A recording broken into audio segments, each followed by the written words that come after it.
bienvenue donc, le Zénith sur Equinox, une nouvelle édition. On va y aller ce matin d'abord en interpellant les évêques du Cameroun, pas tous. On sait quand même qu'il y en a qui essayent de respecter les positions prises il y a quelque temps concernant le drame qu'ils traversent. Mais on peut s'étonner quand même du silence, un silence assez spécifique de la part de l'archevêque métropolitain de Yaoundé, Monseigneur Jean Barga, qu'on n'a pas entendu depuis le début de cette histoire scabreuse. Même hier, il a eu de la peine à répondre aux questions des journalistes qui le traquaient. C'est quand même dans sa région que ce drame est survenu. D'où vient-il que ce soit davantage les Samuel Cléda, Cardinal Toumi et autres, Monseigneur Sostène Léopold Bayemi, l'évêque de Bala, qui soit un peu plus disert sur le sujet? Monseigneur Jean Barga, on aimerait vous entendre sur le sujet de la mort de Jean-Marie Benoît Bala, en tant qu'archevêque de la ville de Yaoundé, au cœur de la capitale, où se tiennent donc depuis hier les assises de la 11e assemblée plénière des épiscopats d'Afrique centrale, des assises qui sont donc hantées par cette histoire triste dont on n'a pas fini de parler. Bienvenue à vous, Charles-Amel Bachou. Bonjour Sam Sévérin Ango et bonjour à tous ces cabinets noirs qui travaillent pour le compte des pontes du régime. Désormais, lorsque vous vous attaquez à une ponte du régime, on vous répond via les réseaux sociaux. Mais à bien lire, vous vous rendez compte, vous savez de qui ça vient. Salut à vous qui n'avez pas de compte Facebook, mais qui agissez plus dangereusement que ceux qui sont là. Voilà, merci beaucoup. On va démarrer ce programme avec l'histoire de Haribel Berlis pour aller dans le préambule. Et vous allez devoir également participer avec nous tout à l'heure à travers vos messages et contributions. Puis après interviendra la colère. Bienvenue donc à toi Haribel, bonjour. Bonjour Sam, bonjour Charles-Ahmed, bonjour Megui, bonjour Bomba et bonjour à vous à la maison. Sam, ma vie ne m'appartient plus. Je ne peux plus marcher dans la rue sans qu'on ne me remarque. Ou qui a donné mon numéro aux gens, mais je vais attraper la personne. Moi, je sors le matin, je prends le taxi pour venir à Equinox. Une fois, me trouve au taxi. Et arrivé, c'est toi, Dieu merci, sauve-moi. Comme tu avais les gars, pardon, prends mon problème si tu pas exposé. J'ai dit que ton problème, c'est lequel, maman? Elle dit que où je suis là, mon mariage est en train d'endiner, je risque de perdre mon mariage. Je suis marié à un homme témoin de Jéhovah. Moi-même, j'ai suivi sa religion. Depuis 25 ans, nous sommes dedans, nous sommes les témoins. Mais seulement que depuis 3 semaines, notre enfant, le premier, il est malade. Malade jusqu'à. On a prié, on a fait toutes les prières, fait tous les tours dans les hôpitaux. Mais avant-hier, nous sommes allés à l'hôpital avec lui.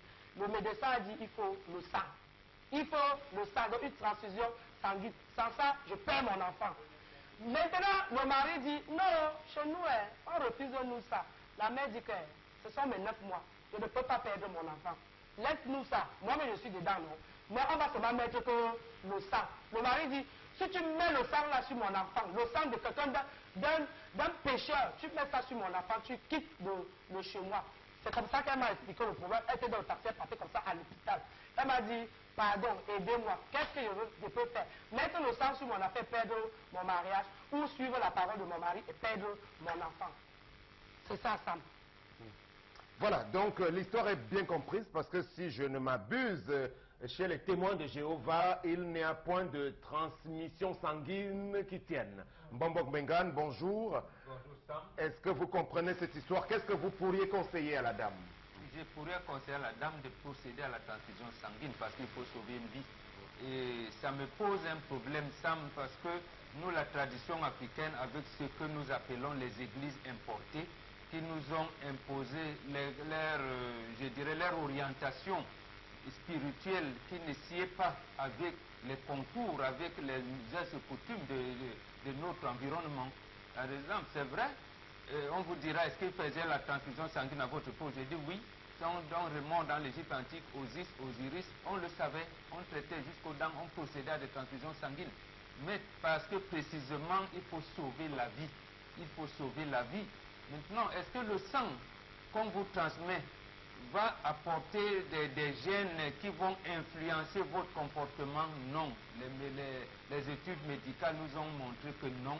Vos gènes sont dans vos cellules. Ce n'est pas dans le sang que quelqu'un d'autre vous transmet sanguine. C'est pour cette raison que nous poussons à aller loin. dans l'évolution de la médecine aujourd'hui, aller jusqu'à accepter les transfusions des organes. Il faut sauver la vie. Et ici, que cette femme, que son mari, qu'elle accepte que son mari engage les procédures de divorce, mais qu'elle sauve sa vie, la vie de son enfant. C'est compris. Alors, Mehdi, ça pose un autre problème, à mon sens aussi. Avant de se mettre en couple, est-ce qu'il faut, au préalable, au-delà de certains préalables comme les examens de l'électrophorèse, de l'hémoglobine, est-ce qu'il faut désormais s'assurer que vous épousez quelqu'un qui est dans la même religion que vous? Parce qu'entre un chrétien catholique et un musulman, ça ne peut pas fonctionner forcément. Entre un témoin de Jéhovah et je ne suis pas celui qui est dans les églises réveillées, ça ne peut pas marcher non plus, hein, la preuve.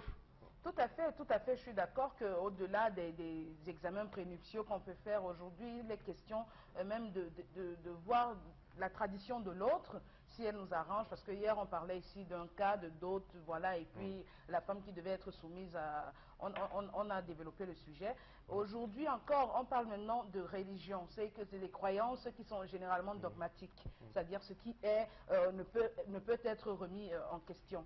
Donc, un mariage entre un témoin de Jéhovah et quelqu'un, peut-être même un catholique ou un protestant, généralement, ça donne lieu à des problèmes dans les couples quand c'est mal géré, quand l'autre n'accepte pas justement la position de l'autre. Il y a des couples qui arrivent à s'en sortir, c'est-à-dire que la femme reste dans sa religion, l'homme également reste dans sa religion sans forcément empiéter. Mais quand on a donc un cas comme celui-ci, ou chez les témoins de Jéhovah, il n'est pas question de transfusion sanguine. Encore que je le dis aujourd'hui que ce n'est pas totalement respecté même par tous, il faut le dire, ce n'est pas totalement respecté par tous. D'où la question justement de lever l'équivoque sur ces croyances qui... Qu'est-ce qu'ils préconisent, les témoins, quand il y a un je pense la mort, que vous laissez mourir. Aujourd'hui, c'est quand même... je ne pense pas que ce sera le seul péché que commettra un témoin de Jéhovah. Ce n'est pas des saints. Il faut se le dire, ce n'est pas des saints. On dit, vous péchez par action, par omission, même par pensée. Donc, ce n'est pas des saints. Ce n'est pas en essayant de préserver la vie de son enfant. Je ne sais pas quel parent peut avoir le cœur de voir une solution pour pouvoir sauver son enfant et de laisser ce dernier mourir. Moi, je pense à la culpabilité qu'on pourra garder après toute sa vie, d'avoir laissé un enfant mourir. S'il a des frères qui ont vu cet acte se poser, avoir laissé leur frère mourir, je dis c'est quand même gros. Que Dieu me pardonne, ce ne sera pas le seul péché qu'ils commettront, mais si ça peut sauver la vie de mon enfant, que Dieu me pardonne. Très bien. Alors, ça pose le côté pernicieux, Charles Hamel, de nos religions. C'est vrai qu'on ne va pas faire le procès des témoins de Jéhovah. Je rappelle quand même que certains assimilent cette congrégation quasiment à une secte. Secte pourquoi? Je me rappelle de l'écrivain intellectuel camerounais Valentin Gandongo qui avait écrit qu'on doit parler de secte des témoins de Jéhovah parce qu'entre autres caractéristiques de la secte, il y a l'intolérance. Ils ne sont pas tolérants du tout. Alors, pour ce cas précis, quelle est votre opinion? Alors, Sam Sévérin, je vais vous dire très simplement que jusqu'à ce jour, je défie quiconque de ces pasteurs de me démontrer quel est le baromètre à travers lequel on mesure la dimension du péché d'un être humain. Sinon, sans de l'individu, de quelqu'un d'autre que vous, déjà vous perdez votre qualité d'être purifié, ayant atteint une certaine félicité. Pourtant, la Bible est claire en disant que parce que tous ont péché, ils sont privés de la gloire de Dieu. Donc d'office, du fait que vous soyez né d'une femme qui est coupable du péché originel, vous avez déjà péché, vous êtes privé de la gloire de Dieu. La Bible ne nous encourage pas non plus à pécher. Non, je ne suis pas en train de le dire, mais je suis en train de dire, Sam Sévérin, que en quoi est-ce que la transfusion sanguine dérange? On a vu, tous les jours, on voit des gens qui décident que c'est la bière, c'est par la bière qu'il va guérir, d'autres demandent à leurs fidèles de consommer les herbes, d'autres demandent... Je pense qu'il est temps quand même, Sam Sévérin, qu'on parle des états généraux de la religion. Nous sommes en train d'aller où? Je crois qu'il faudrait qu'on arrive à cela et qu'on se rende compte que nous, Bantous, nous avons échoué en copiant la civilisation des autres. Les autres, c'est-à-dire les Occidentaux, les falsificateurs de l'histoire, ils sont en train de réussir parce que nous adorons leur Dieu, parce que nous prions leur Dieu. Or, nous avons rejeté nos dieux. Rentrez dans vos casernes, rentrez dans vos chefferies, rentrez dans vos lieux sacrés, concentrez-vous, vos dieux sont là et vous entendent. Très bien. Alors, Haribel, c'est bien difficile, c'est vrai, en attendant les états généraux de la religion. Votre ami qui vous a interpellé est toujours bel et bien marié à ce témoin de Jéhovah-là. Et eux, ils ont leur prescription.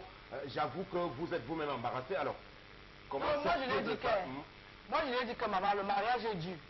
Prie-toi, tu as rien choisi, non? Quand il t'a dit qu'il était témoin, ça tu as choisi, tu l'as suivi. Tu as suivi ton mari dans le témoignage, non?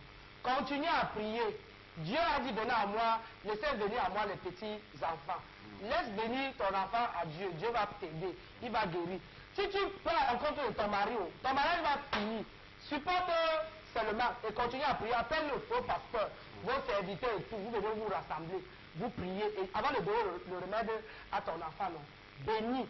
Bénis et bénis seulement. Prie. Tu avais à choisir. C'est ton chemin. Le mariage est dur. Ne tente même pas. Donc, ne tente pas. Fais prie. Elle ne fasse pas la transfusion sanguine. Parce qu'elle doit préserver le sang. Elle doit préserver son mariage. Oui, le mariage est dû. Ça, on peut saisir un juste. Parce qu'ils vont tomber sous le coup de non-assistance à personne en danger. Le médecin qui a ce cas n'a même plus besoin de demander l'autorisation des parents. Il peut saisir un juge devant une situation comme celle-là. Il a le droit de saisir un juge, quitte à ce que le juge établisse du fait qu'on peut et on doit sauver cette vie. Bon, maintenant, l'enfant appartient normalement à son géniteur. Ça veut dire que le père, un bonbon bengal, s'il dit que je ne veux pas de transfusion pour mon enfant, il faut s'en tenir à ça. Absolument. Et on ne pourra pas, même le juge ne pourra pas le faire. Voilà. Que c'est une église autorisée, ça veut dire que qu'on connaît ces préceptes-là. Tout à fait.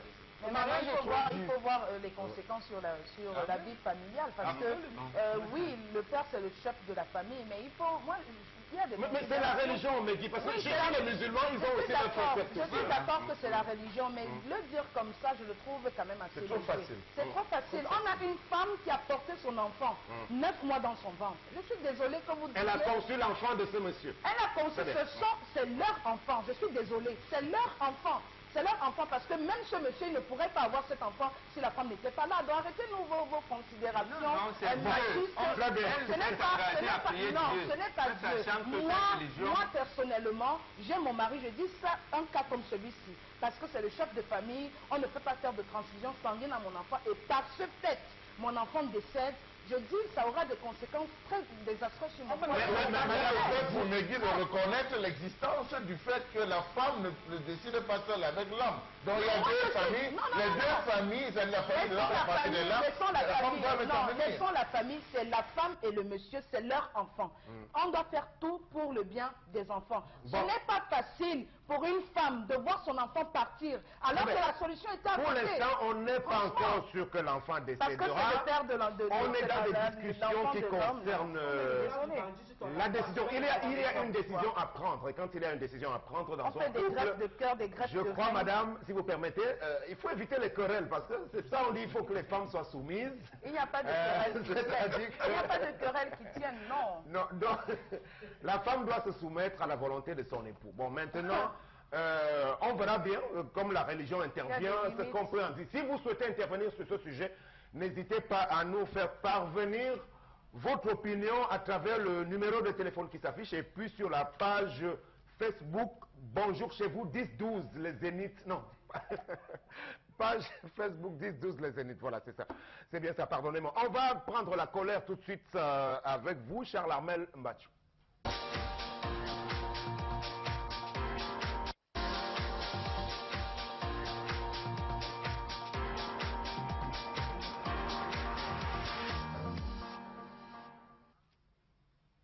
Je m'interroge ce jour sur la question des chefferies traditionnelles au Cameroun. C'est quoi une chefferie traditionnelle? Comment reconnaître une chefferie traditionnelle d'une autre? Sur quelle base fixe-t-on la question des degrés en termes de traditionnalité chez nous? Bref, je m'interroge sur les raisons profondes ayant conduit à la mise sur pied d'un tel système de coordination. Comment comprendre la désorganisation du pouvoir traditionnel par l'État du Cameroun? Aujourd'hui, on ne sait plus qui est qui, tellement de falsificateurs de l'histoire sont rentrés dans le jeu.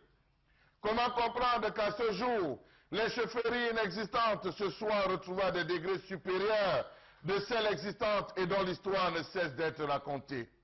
Comment comprendre le fait que l'importance territoriale ou historique ne soit même plus respectée dans l'attribution des divers degrés? Comment comprendre qu'à ce jour, les chefs ne s'asseyent plus comme fils d'une même contrée, mais plutôt en grade? Quel est le rôle des grades lorsque, dans la pratique, seule la position traditionnelle rituelique l'emporte? Comment comprendre qu'à ce jour, profitant du fait d'être d'un degré supérieur, certains chefs se retrouvent à spolier les terres d'autres villages? Comment comprendre le fait que nous avons en plus des chefs de premier degré, des chefs sénateurs, à la fin où sommes-nous en train d'aller?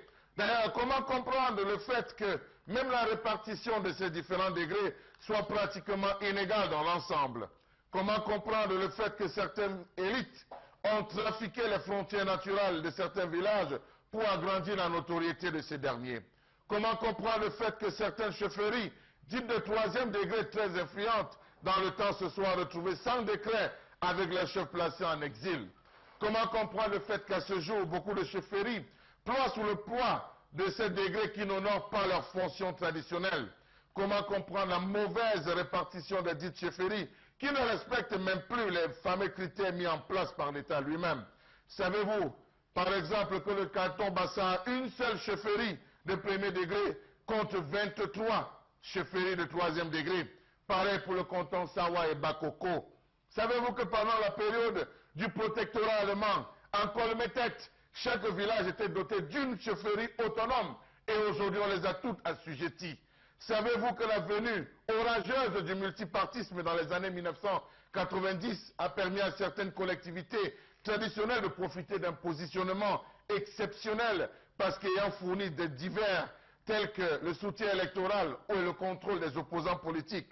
Comment comprendre les différentes appellations entendues ça et là dans ce pays? Roi, sultan, chef supérieur, majesté, altesse royale et j'en passe. Pourquoi donner le pouvoir à un homme qui coutumièrement ne compte pas? Très bien, c'est un très bon sujet. Merci beaucoup à vous, Charles Armel. Aujourd'hui, on va commencer par se demander que valent encore nos chefs, nos chefferies. C'est vrai que la réponse à cette question, Bombok, varie selon qu'on est de l'ouest, du sud, de l'est ou encore du nord. Alors, et on parlera d'un autre aspect, par exemple, de ces chefs-là, leur relation avec la politique, avec l'ordre gouvernant aujourd'hui, partant de quelques exemples sur la place. Alors, rapidement pour vous, le poids qu'ils pèsent aujourd'hui, les chefs traditionnels. Aucun, j'ai envie de dire aucun, Sam, sur le plan... Vous êtes excessif, Mombo. Non, non, Sam, on dit bien chef traditionnel, et j'ai dit ils n'ont aucun poids traditionnel. Je parle là des chefs auxiliaires de l'administration, parce que ce terme nous a été imposé par l'administration coloniale allemande en 1984. Précisément, ça embrouille, c'est tellement embrouillé jusqu'aujourd'hui au point où on ne sait même pas celui qui est autorité traditionnelle. Moi, je suis autorité traditionnelle dans le peuple bassa, mais je ne suis pas auxiliaire d'administration. Et c'est ça qui fait que ceux qui ont... Chef, le Mbombok et le chef, quelle est la différence? Le Mbombok est le père de chef. Le Mbombok est le père des chefs. Maintenant, dans les sociétés féodales, par exemple, dans les régions de Grassfield, je parle de l'ouest, du nord-ouest et du sud-ouest, et les Lamido, c'est qu'on a jumelé les deux. Lorsque l'administration coloniale allemande est arrivée, on a jumelé. Ceux qui étaient détenteurs de l'autorité traditionnelle sont allés devenir auxiliaires de l'administration. C'est ça la première embrouille. Le deuxième vient premier ici. Pourquoi parle-t-on de l'administration territoriale dans un arrondissement avec 3 chefferies de premier degré? Le canton Bel a un chef de premier degré, le canton d'Edo a un chef de premier degré, le canton Aqua a un chef de premier degré. Donc, en principe, il devrait en avoir un seul. Voilà, et quand vous allez dans les endroits comme Cité Berge, à Douala 3, là-bas encore, c'est plus désordonné. On vous dit que les chefs de bloc et tous les chefs, je crois, de 3e degré là-bas sont sous la férule d'un chef d'un autre degré supérieur qui serait installé à Manoka. Bon, c'est bien compliqué.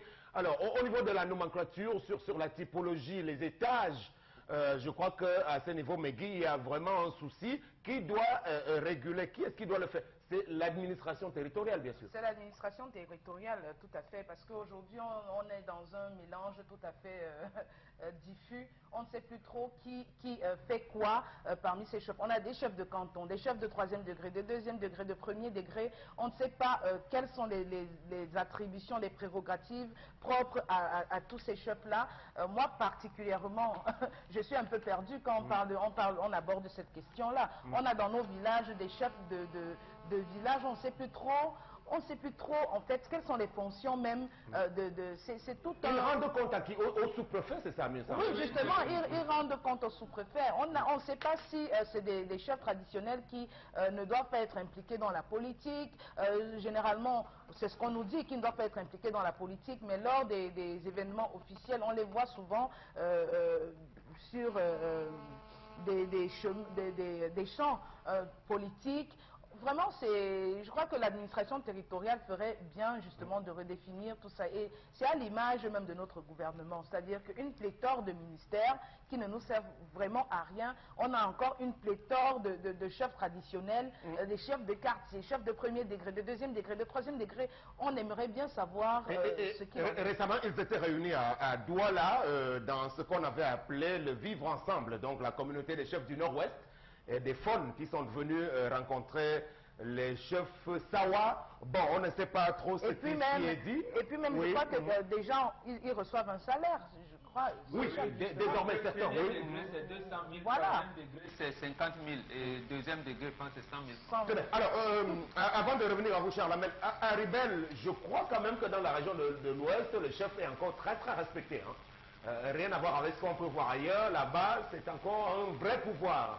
Oui, c'est très respecté. Mais ce que moi je dois dire à l'administration, il faut qu'on fasse une enquête de moralité avant de nommer même ces chefs-là.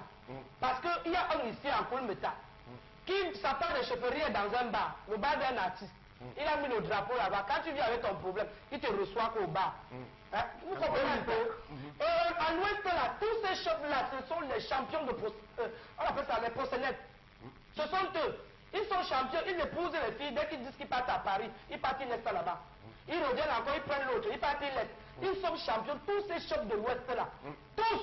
Comment on les choisit justement là-bas à l'Ouest en matière de succession? Devant la chambre, c'est le ministre là-bas à Bazou. Le ministre du tourisme à Bazou. Et ils sont champions, ils épousent les filles pour aller déposer en Europe chaque jour. Et de deux, quand on parle de chefferie, j'ai mal. Parce que mon père et moi, comme ça, a fait des chefferies. Ils passent leur temps, dès que tu es un peu, tu es retraité, tu arrives au village, ils te flattent, ils te mettent sur les chaises qui ne t'appartiennent pas. Ils t'installent sur les chaises qui ne t'appartiennent pas. Et 2 jours après, tu manges ce qui ne te revient pas, tu meurs. Donc il faut qu'on contrôle ce côté-là.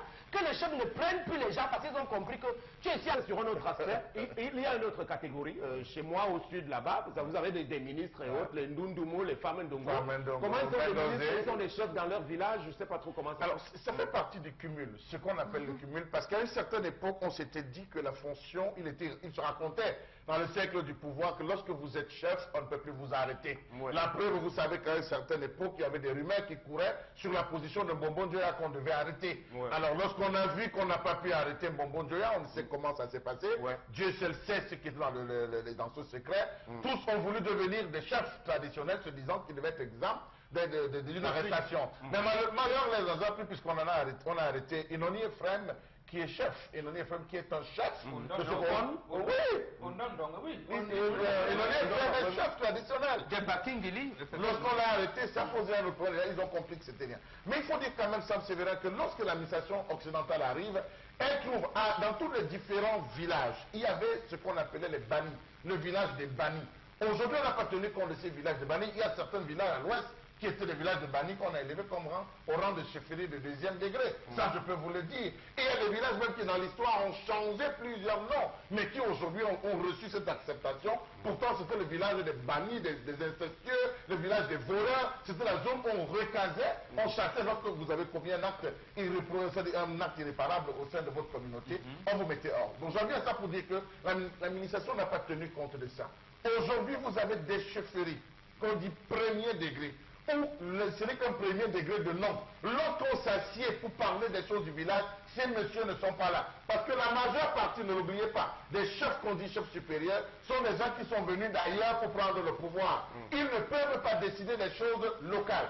Comment se rendre compte que vous avez un chef qui est en même temps maire, ce qu'on avait refusé, mais ce là, c'est lui qui commande. Vous avez des chefs sénateurs, vous avez des chefs sénateurs suppléants, vous avez des chefs députés de la nation. Mais finalement, on se demande, on se demande finalement où est-ce que nous sommes en train d'aller. Cette affaire de degré nous mène où? La fonctionnalisation exagérée de nos chefs traditionnels. Est-ce que ça leur donne de libre champ de pouvoir s'exprimer et de commander encore au niveau des villages? Vous avez dans le Ndé, c'est grave, il y a une implosion dans le Ndé parce que vous avez un chef qui n'est pas capable de dire, en fait, un chef qui n'est plus capable de tenir encore la sellette dure, parce que les autres ne lui obéissent pas, parce que sur le plan traditionnel, il y a un ensemble d'irrégularités. Vous avez au niveau de la Ménois, vous avez au niveau des Bamboutos, que je maîtrise très bien, il y a des irrégularités. Pourquoi dans l'État? Voilà, le point qu'elle a soulevé est belle aussi. Non, c'est grave. Vous revenez dans le canton Bassa, vous revenez dans le canton Bassa, vous avez un chef de premier degré.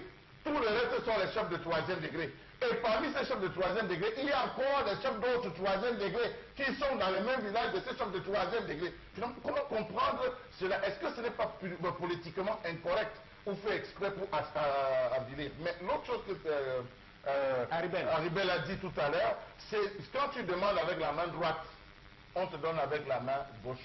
C'est toi qui prends. Et c'est quand tu prends, c'est encore toi qui dois repartager. Donc s'il a demandé avec la main droite, la personne a demandé avec la main droite, le chef ne peut pas se lever et te donner un titre. Il donne. Non, je dis qu'il ne peut pas se lever et donner un titre. Lorsqu'il donne le titre, tu dois accepter. Et tu acceptes publiquement. Si tu n'acceptes pas, tu n'as pas pris le titre. Lorsqu'on donne le titre, tu acceptes. Ça veut dire que tu reconnais. Et comment ça fait ces titres finalement? C'est comme dans l'armée. Chaque grade t'élève. C'est dans la structure traditionnelle. Désormais, tu ne pourras plus t'asseoir à un certain endroit, tu ne pourras plus faire un certain type de choses lorsque tu vas te retrouver dans le village. C'est comme le nombi. Quand on a quelqu'un le nombi, les titres sont octroyés aussi en fonction de certaines choses. Bon, maintenant... du travail. Du travail. Les d'autres titres sont à profondeur de la poche. Mais il semble que tu as un peu. Je ne peux pas faire ça. Tous les retraités, ceux qui ont roulé la bosse en ville, ils n'ont rien comme la culture de leur village. Dès qu'ils retournent au village, on les trompe. Ils deviennent les conseillers du chef. On les dépose sur les chefs qui ne les appartiennent pas. Et demain, ils mangent ce qu'ils ne pas. On va revenir sur ce sujet, je vous le promets. On est pris par le temps. Merci beaucoup, Charles Hamel. On a vu, vous avez plutôt de très bonnes informations sur la question. On passe en transition à tout à fait autre chose pour accueillir notre invitée, Marie-France Stéphanie Akwa. Bonjour. Bonjour. Alors, je ne sais pas si on vous a bien suivi à la maison ou bien de n'importe quel endroit où on nous écoute. Bonjour. Bonjour. Voilà, donc on parle d'emploi jeune aujourd'hui. Sur la question d'ailleurs, on est en période de vacances et on sait que les jeunes, qu'ils soient diplômés ou encore désœuvrés, ont besoin de s'insérer socialement. Et vous menez ce combat-là. Est-ce que vous pensez qu'il est possible de le gagner? C'est-à-dire insérer un maximum de jeunes aujourd'hui dans le monde de l'emploi au Cameroun? Tout à fait. Nous pensons qu'il y a des choses à faire. Comment essayer d'articuler ça pour qu'on comprenne bien? Okay. Pour qu'on comprenne bien, on va d'abord partir des causes. Qu'est-ce qui donne un frein? Qu'est-ce qui freine la compétitivité professionnelle des jeunes aujourd'hui? On peut aller sur l'axe de l'adéquation entre les formations qu'ils reçoivent et les besoins du marché, les besoins réels. Alors là, on va appuyer sur l'éducation. C'est-à-dire qu'on va réunir les parties prenantes de la formation des jeunes pour leur dire de revisiter les formations qu'ils proposent aux jeunes en adéquation avec les attentes du marché de l'emploi. Oui. Nous avons eu le programme 25 000 jeunes. Après le programme de 25 000 jeunes, nous avons eu le programme de 350 000 jeunes. Voulez-vous donc nous dire que ces programmes avaient été mal pensés ou alors ces programmes avaient été bien pensés à travers l'intégration de ces différents jeunes qui jusqu'aujourd'hui se plaignent non seulement de ne pas se reconnaître dans les secteurs les envoyés et plus de la rémunération qui tarde, qui est lente à des moments qui arrivent. C'est la problématique de l'employabilité. C'est pour ça qu'on parle d'employabilité aujourd'hui, parce que l'employabilité, c'est cette capacité-là à offrir des compétences au marché de l'emploi de façon à réaliser son potentiel. Est-ce que ces jeunes-là réalisent leur potentiel par l'emploi qu'ils occupent aujourd'hui? Parce qu'il y a aussi la question du sous-emploi des jeunes, c'est-à-dire des jeunes qui ont des emplois précaires, ou alors des jeunes qui n'arrivent pas à déployer tout leur potentiel dans les exercices des tâches quotidiennes. Parce que ce n'est pas adapté ni à leur cursus, ni à leurs attentes profondes. Si vous permettez que je rebondis parce qu'on parle de la question d'intégration des jeunes. Oui. Et c'est l'État qui était le premier pourvoyeur à travers le concept 25 000, recrutement de 25 000 jeunes. Okay. Alors les jeunes ont déposé des dossiers qui ont été analysés, parmi lesquels on a même trié les faux diplômés qu'on a rejetés. Mais ces jeunes ont été recrutés, affectés à des services dans lesquels ils ne se retrouvaient non seulement pas et dans lesquels le salaire même ne suivait pas. Après ça, on a eu les 350 000 jeunes on a encore lancé ce recrutement, mais aujourd'hui, la majeure partie de ces jeunes ont abandonné. Ils sont revenus au quartier. On s'est dit que si au sommet ça a loupé, vous pensez que c'est les jeunes avec les jeunes start-upers ou les jeunes entreprises, les gars qui créent des entreprises qui pourront réussir à intégrer?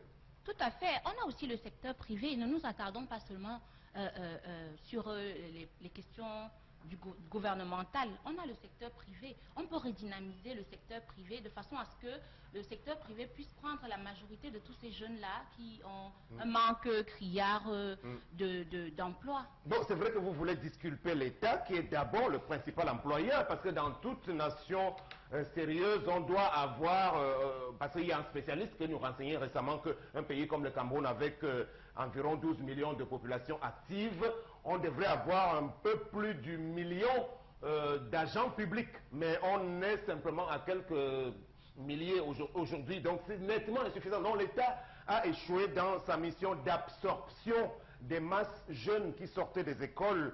Et vous-même, votre histoire, on la connaît, diplômé de l'IRIC, vous n'avez pas pu forcément intégrer le système de l'emploi dans les réseaux de l'État camerounais. Donc ça veut dire que quelque part cet État a échoué, n'a pas fait son boulot. Donc pour vous, ce n'est que le secteur privé aujourd'hui qui doit nécessairement absorber tous ces milliers de jeunes, des millions même? J'ai envie de dire que l'État n'a pas vocation à recruter. L'État peut mettre en place plusieurs mécanismes. Par exemple, j'ai parlé de la dynamisation du secteur privé. Donc l'État, pour nous, n'a pas... Même à ce niveau, ce secteur privé n'est pas suffisamment dynamisé. Parce que si vous parlez il n'est pas comme des milieux des affaires... Oui, tout à fait. Il y a des mesures incitatives que l'État peut mettre en place pour résorber le taux de chômage, par exemple. Donc moi, je ne vais pas m'attarder, sur les mesures que l'État peut prendre en lui-même pour recruter les jeunes. Vous pouvez interpeller l'État, forcément, puisqu'en tant que Camerounaise... Moi, j'interpelle l'État, justement, j'interpelle l'État à travers les organismes d'accompagnement des jeunes. Je dis, on peut faire mieux, on peut mieux encadrer les jeunes qui sont là, qui sont diplômés, mais qui n'ont pas les compétences nécessaires pour faire face au monde du travail. Et justement, selon vous, donc l'État peut accompagner les jeunes de quelle façon? Est-ce qu'ils le font déjà? Oui, l'État le fait déjà à travers, par exemple, le FNE. Le FNE a les mesures incitatives pour l'emploi des jeunes, par exemple. Donc, est-ce que les entreprises sont au courant que l'État met en place des mesures incitatives pour recruter des jeunes? Ça, c'est disponible. Tout le monde peut aller le consulter sur... Domestique, ouvrier, manœuvre, agent de technicien de surface. C'est ça pour vous le positionnement? On se rappelle que la majeure partie... C'est ça qui est proposé au FNE. C'est ça qui est proposé pour la plupart au FNE. On se rappelle que les gars de Membele qui avaient grévé la dernière fois, pour la plupart avaient été recrutés par le FNE qui avait fait ce placement. Mais à la fin, ils se plaignaient de la même chose, les revenus, le salaire. Est-ce que vous pensez que c'est là où on doit orienter quelqu'un qui a un master, qui arrive, on lui dit que non, voilà les filières qui se proposent là? Est-ce qu'un journaliste peut postuler au FN et trouver un emploi dans une entreprise sérieuse au Cameroun comme communicateur? Je vous comprends parfaitement, mais je pense que le problème est ailleurs. Là, on est au niveau des valeurs. Les valeurs de ceux qui nous dirigent, les valeurs de ceux qui drivent la vision de notre gouvernement. Ça, c'est un autre problème. Mais la structure, elle est là. Elle existe. Mais ce qui se fait à l'intérieur, c'est ça qui est critique. C'est ça qu'on peut critiquer. Mais il y a des mesures qui ont été mises en place. Mais comme ce sont des hommes qui portent cette vision-là, alors ça peut amener des insuffisances comme celles qu'on décrit aujourd'hui. Très bien. Oui, bon, à ce stade de discussion, vous voulez réagir? Oui, absolument. Moi, je n'ai pas de questions à poser à notre invité, mais je constate qu'elle constate elle-même également que l'État fait faillite. Vous ne pouvez pas, dans un pays normal qui a des mesures incitatives, vous dire que les ressortissants, voilà, les diplômés de l'école normale supérieure, l'école nationale supérieure polytechnique, dont les ingénieurs vont en chômage, et vont se débrouiller. Dire que ceux qui sont diplômés de l'Institut des relations internationales du Cameroun, une école internationale, doivent aller se débrouiller, que les diplômés de l'école normale supérieure, dont les enseignants peuvent aller se débrouiller. Et c'est la même chose qui s'est passée, Sam. À un moment, il n'y a plus de distribution des prix dans nos établissements scolaires. Je parle de la distribution des prix sur le plan officiel. Donc ce sont les élites, les privés, qui organisent. J'ai dit, je suis du lycée de tel, du CS, des sortissants de tel, on regroupe. C'est ce qu'elle fait et sur ce point de vue, j'apprécie son courage. Je veux dire, elle est de la tranche de ces jeunes qui veut dire, nous sommes des générations sacrifiées, battons-nous. Moi, je voudrais qu'on pose le problème sur cet angle-là, en leur disant, battons-nous, nos papas ont fait faillite. Bon, elle n'a pas prononcé le mot, les propos sont de moi. Ils ont fait faillite, nous n'avons pas choisi d'être nés au Cameroun, nous battons-nous. Donc voilà un peu comment je comprends. Je ne sais pas si j'ai bien interprété votre propos. Oui, Marie-France, oui. J'ai envie de dire que toutes les parties prenantes doivent prendre leurs responsabilités. L'État est en grande partie responsable de ce malaise. Mais nous aussi, qu'est-ce que nous faisons? Ce mal-être. Oui, ce mal-être. Nous, les jeunes, est-ce que nous sommes nous-mêmes employables? Regardez les comportements des jeunes aujourd'hui. Je n'ai pas envie de... Je vais enlever la partie marginale des jeunes qui sont très compétitifs. Parce qu'il y en a. Il y en a, les Camerounais sont très brillants. Mais il y en a aussi des jeunes qui sont paresseux, qui n'ont pas les compétences comportementales, qui n'ont même pas les compétences techniques pour faire la différence sur le marché de l'emploi. Moi, je vous prends l'exemple pour vous contredire, excusez-moi de vous... Oui, elle a parlé, il y a, en 2012, l'État mène 9 milliards 600 millions de francs pour le projet Agropole. Qu'est-ce qui s'est passé en Tunisie? On dit à 3 ingénieurs agronomes de s'associer pour former quelque chose, pour aller encadrer les jeunes qui, dans la culture des dates, là-bas, ici chez nous on peut dire, quels sont les 5 ingénieurs agronomes sortis de Tchang, les dernières promotions, les meilleurs? Voilà tant nombre de millions, faites-nous le programme parce que l'État a lancé par exemple le projet Mano de 2e génération. Engagez-vous, allez, je ne sais pas moi, à Djoum, faites bon. Il a dit, voilà, vous, allez du côté de terre pour faire des pommes de terre. Voilà comment les pays comme la Tunisie, par exemple, est arrivé. La même chose que la Tunisie a fait pour ceux qui sortaient comme des ingénieurs. Mais bon, elle parle d'employabilité. Ça veut dire qu'il faut déjà cet état d'esprit auprès de nos jeunes aujourd'hui pour qu'ils soient prêts à accéder à toutes ces facilités qui peuvent leur être proposées. Est-ce qu'ils sont de plus en plus disponibles? On encadre les jeunes, vous me permettez à nous secondes, on encadre les jeunes, on les oriente, Sam. Dans ces choses-là, là où je ne suis pas d'accord avec elle, quand elle dit que l'État n'a pas fait. C'est-à-dire qu'on vous dit, voilà tant on contrôle. Bon, maintenant, je dois préciser qu'elle n'est pas là pour parler au nom de l'État aussi, hein, parce qu'elle n'est pas dans les services publics. C'est une précision. C'est une précision dans l'ordre de ce que Bonbon a dit. Faites le tour de tous les différents villages, vous allez vous rendre compte que les postes agricoles qui sont installés ne sont là que de nom.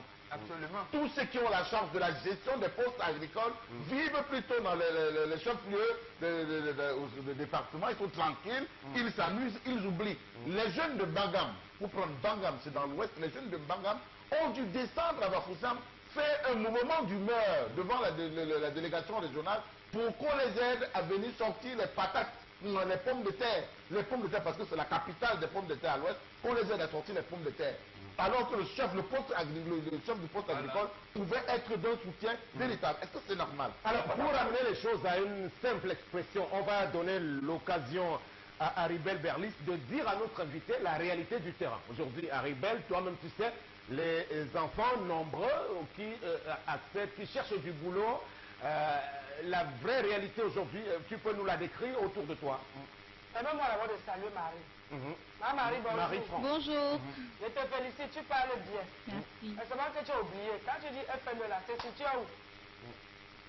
Non, c'est situé À Bali. où? À Bali. Le Fonds national de l'emploi, oui. À Bali, non? Oui. Quand le gouvernement fait la communication, parce que moi je n'ai jamais entendu ça, que venez demander l'emploi là-bas. Il faut qu'ils fassent la communication. Quand il y a un travail, quand ils ont besoin de quelque chose, qu'ils communiquent, que ce soit dans les journaux, que ce soit même dans les radios. Parce que ce n'est pas tout le monde qui est au courant, qui est au parfum du FNE et tout. C'est bien beau ce que tu dis. Mais présentement, là, le terre à terre, lui-même, il avait dit que la terre ne trompe pas. Donc, il nous disait battez-vous. Comme la mère de Madame Paul disait, la vie, c'est la bastonnade. Bastonnez-vous. Allez au village, ne vous perdez pas en vie. Allez créer les champs. Commencez à servir, même comme il n'y a rien, même quand on a abandonné les tracteurs, les boulots va partir par là. Créez, achetez vos roues, cultivez, même si les ampoules, comme on dit sur vos villages, sortent sur vous. Sortez, au fur et à mesure, vous allez vous adapter et vous allez vous en sortir. N'attendez plus longtemps là. Parce qu'ils ont bien. Je suis d'accord avec toi là-dessus, sur le retour au village, aux terres agricoles, parce qu'il y a un peu trop de monde aussi dans nos grandes cités aujourd'hui. Les gens arrivent par centaines à Douala tous les jours. Et conséquence, ils sont obligés de faire de la moto, parfois dormant à la belle étoile. Est-ce que tous ces gens-là ne peuvent pas rester dans les villages et essayer de produire la terre? Si tu es allé à Bazou, le village est sec. Parce que ça ne donne plus, tout le monde a fui. Le village, quand tu restes en ville, un enfant va envie d'aller au village. Mais toi, tu as dit, battez-vous, rentrez au village. Battez-vous, rentrez au village, n'allez pas caler, non. C'est que battez-vous, allez créer le champ. Si ton père est au champ là-bas, tu pars, tu crées le pambounon.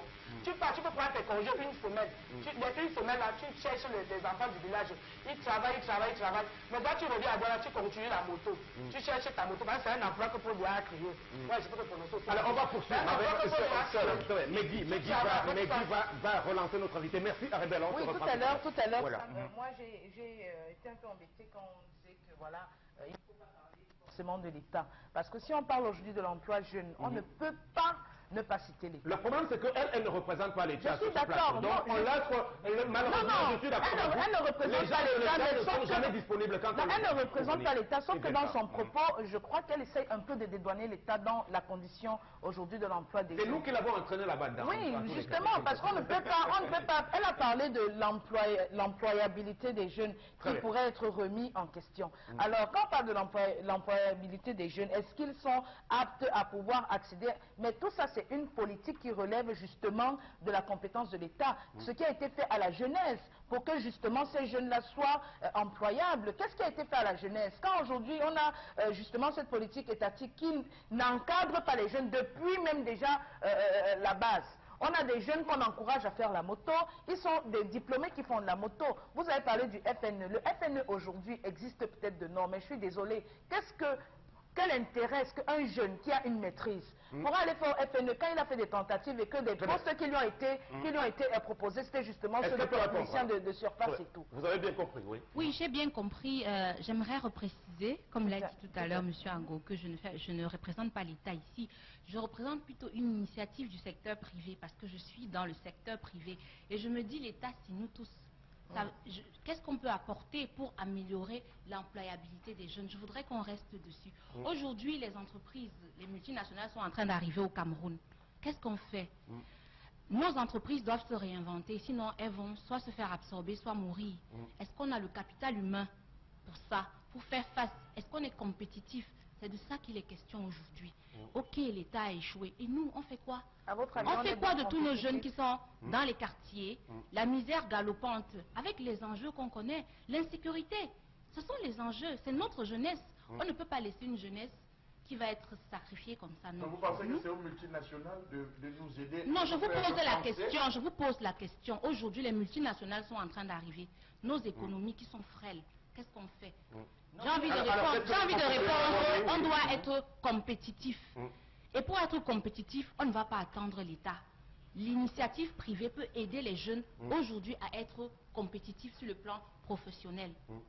Et là, vous travaillez beaucoup souvent avec le JICAM. Alors, justement, ça représente le patronat. Donc, ce secteur privé, parlant d'entreprise, pensez-vous qu'il y a, de leur part aujourd'hui, tenez, d'ailleurs, il y a une nouvelle équipe dirigeante de ce côté. Avez-vous pu percevoir de la part de ce JICAM-là de réelles intentions à faciliter les emplois jeunes chez nous? C'est vrai que vous nous direz que vous ne parlez pas à leur nom aussi, mais quand même... Mais je peux quand même dire des choses sur le JICAM, parce que le JICAM vient d'assister au Sénégal, à la fin du mois de mai, sur un forum sur l'employabilité des jeunes. Vous voyez donc que c'est un débat qui est actuel. Et les enjeux sont très importants pour nos États, surtout nous, les États africains. Parce qu'aujourd'hui, l'Afrique est une terre d'opportunités. Donc, il faut que nous soyons prêts, sur le plan professionnel, à faire face à tous les défis qui nous interpellent. C'est pour ça qu'aujourd'hui, on parle de cette employabilité des jeunes. Et cette employabilité peut s'articuler comment pour le cas des jeunes Camerounais? Parce que je dois rappeler que les chiffres sont effrayants en matière de chômage jeune au Cameroun. Et on a même peur que toutes ces masses charlamelles peuvent ça donnait plutôt à autre chose aujourd'hui. Je crois qu'ils ont commencé d'ailleurs, ils n'ont pas attendu notre signal pour commencer à faire dans la dépravation, dans le grand banditisme, aussi là, comment récupérer tout ça. Cela vient du fait que nous avons un ministère de la jeunesse, souffrez que je revienne là-dessus, nous avons un ministère de la jeunesse qui ne prend pas à bras le corps le problème de la jeunesse. On pouvait procéder mais parce que que... le ministère ne peut pas tout faire aussi. Non, je dis, il ne prend pas à bras le corps justement en travaillant avec ses initiatives privées, en favorisant les initiatives privées. J'estime, Sam Sévérin, pour prendre le cas du Sénégal, qu'elle a pris et que je connais très bien, le cas du Sénégal, le ministre, c'est l'homme qui est sur le terrain. Ils ont procédé à l'inventaire régional. Comment développer? Ils vont dans l'état de Casamance. Qu'est-ce qu'on peut faire de ce côté? Quelles sont les potentialités qu'on a ici? S'il y a un thème d'une entreprise, des entreprises, les multinationales orientées, comment est-ce qu'on fait? Ils rentrent au niveau de Saint-Louis. Comment ils ont appelé ça? L'activité touristique est à développer. On met le ministre du Tourisme à ce niveau. Qu'est-ce que les jeunes doivent faire? On favorise la création des écoles, de transformation, de fabrication artisanale. Les jeunes se mettent. Je crois que si on procédait à cet inventaire au Cameroun, nous avons des zones balnéaires, nous quittons les plages de Kribi, nous avons Limbé, si on se mettait à travailler, ça c'est vrai, je pense que l'emploi allait se créer de lui-même et par lui-même. Mais parce qu'on ne le veut pas, on se dit aujourd'hui nous le laissons. Le Padre U serait une réussite totale, le PIACI serait une réussite totale, même le plan triennal, mais ils sont assis ceux qui ont piloté cela. Voilà le plan triennal de 131 milliards de francs CFA qu'on a doté pour les jeunes. Nous sommes à quel niveau? À sensiblement 2 à 3 mois. Ce n'est pas les jeunes, la compétence jeune qui manque. Ce n'est pas les projets jeunes qui manquent, mais c'est l'orientation, l'encadrement. Et c'est là où je lui repose la question de savoir comment vous aujourd'hui, un jeune qui a un projet, il veut se lancer, comment l'initiative privée peut-elle l'encourager, l'orienter à mettre sur pied son initiative? Merci pour la question. Justement, par l'encadrement. L'encadrement, ça peut passer par... on vous apprend comment... D'abord, est-ce que votre projet est bancable, par exemple?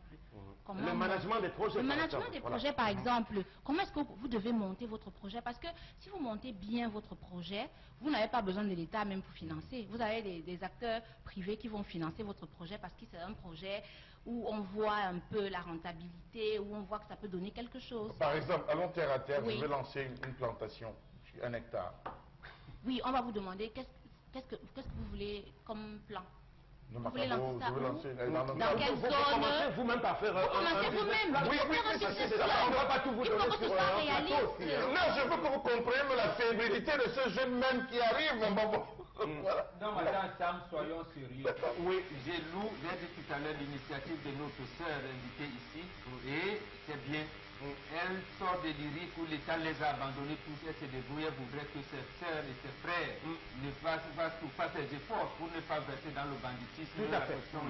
C'est bon. Une initiative louable qui doit être encouragée. Absolument, mais sauf que j'ai dit, j'ai un bémol à mettre, et surtout à elle, de comprendre, quand elle a dit quelque chose, c'est ça qui m'a un peu fatigué. Non, madame, il y a de la compétitivité dans nos entreprises. Je parle de vous qui êtes du secteur privé et de l'État. Prenez-les, intégrez-les. Ne cherchez pas Benga qui envisage peut-être 5 hectares de maïs à Sapayemi pour dire quel est votre projet. Non. Pourquoi je dis il y en a? Premièrement, là, le secteur privé et l'État, vous avez mis en place, ce qu'on appelle la bourse de sous-traitance au Cameroun pour l'encadrement des PME à tous les niveaux. Ils ont même secteur génie mécanique, à tous les niveaux. Cette bourse de sous-traitance existe. C'est-à-dire que vous pouvez aller puiser là-bas. C'est comme ça que moi je voudrais. Et c'est donc comme ça que dans l'encadrement de ces PME-là, les jeunes, nous par exemple qui sortons, l'un gars qui sort de côté de l'université de là pourra faire un stage de vacances d'1-2 mois. Et en plus maintenant, l'État doit exiger. C'est comme ça que tous les pays du monde font. La France, les États-Unis disent, une multinationale qui s'installe ici, vous avez l'obligation, si vous êtes dans le secteur pétrolier, de prendre le 2/3 de vos cadres doivent être des Camerounais. C'est comme ça que ça se décide. C'est comme ça. Sinon, merci beaucoup. L'initiative viendra. On va donc aller pour les 5 dernières minutes. Revenir sur le sujet dans le fond, en rappelant d'ailleurs que nous sommes en période de vacances et qu'il y a beaucoup d'initiatives dans le genre. Il y a d'abord ce salon international notamment pour les métiers et l'emploi, initiative de l'action pour le plaidoyer, l'emploi et l'entrepreneuriat jeune. Ça s'appelle le CIME, dont le lancement sera donné demain à Douala. Et on va en reparler tout à l'heure dans notre page promo. Donc, inauguration avec les plus hautes autorités, avec bien des pays participants venant de l'étranger.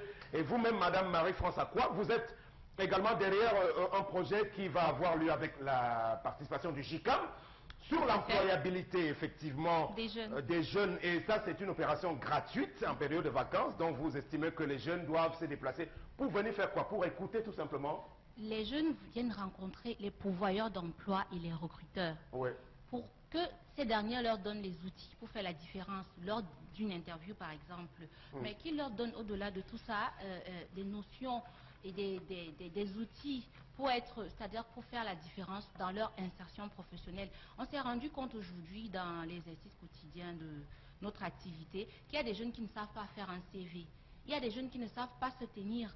Il y a des jeunes qui cherchent, qui ont un statut de chercheur d'emploi, alors que le marché du travail aujourd'hui veut des apporteurs de compétences. Le jeune d'aujourd'hui doit savoir que l'entreprise, ce n'est pas l'armée du salut. Il doit apporter quelque chose pour que l'entreprise soit plus compétitive et que l'entreprise survive. Et surtout, est-ce que cette compétence est toujours prise en compte aussi, hein? Parce que même si vous avez le plus beau CV, quelles sont les chances que vous avez aujourd'hui à pouvoir vraiment frapper dans l'œil du recruteur? Justement, c'est ce pessimisme-là qu'on veut briser chez les jeunes. Se dire que il y a quelqu'un, je suis quelqu'un derrière quelqu'un. Non, il faut oser. Il faut aller jusqu'au bout. Il faut aller jusqu'au bout, il faut oser. Vous avez beaucoup de potentiel en vous. Comme je disais tout à l'heure, les Camerounais sont extrêmement brillants. Donc, il faut oser. Maintenant, on vient leur donner les outils parce que, comme je disais tout à l'heure, beaucoup de jeunes n'ont pas ces outils-là.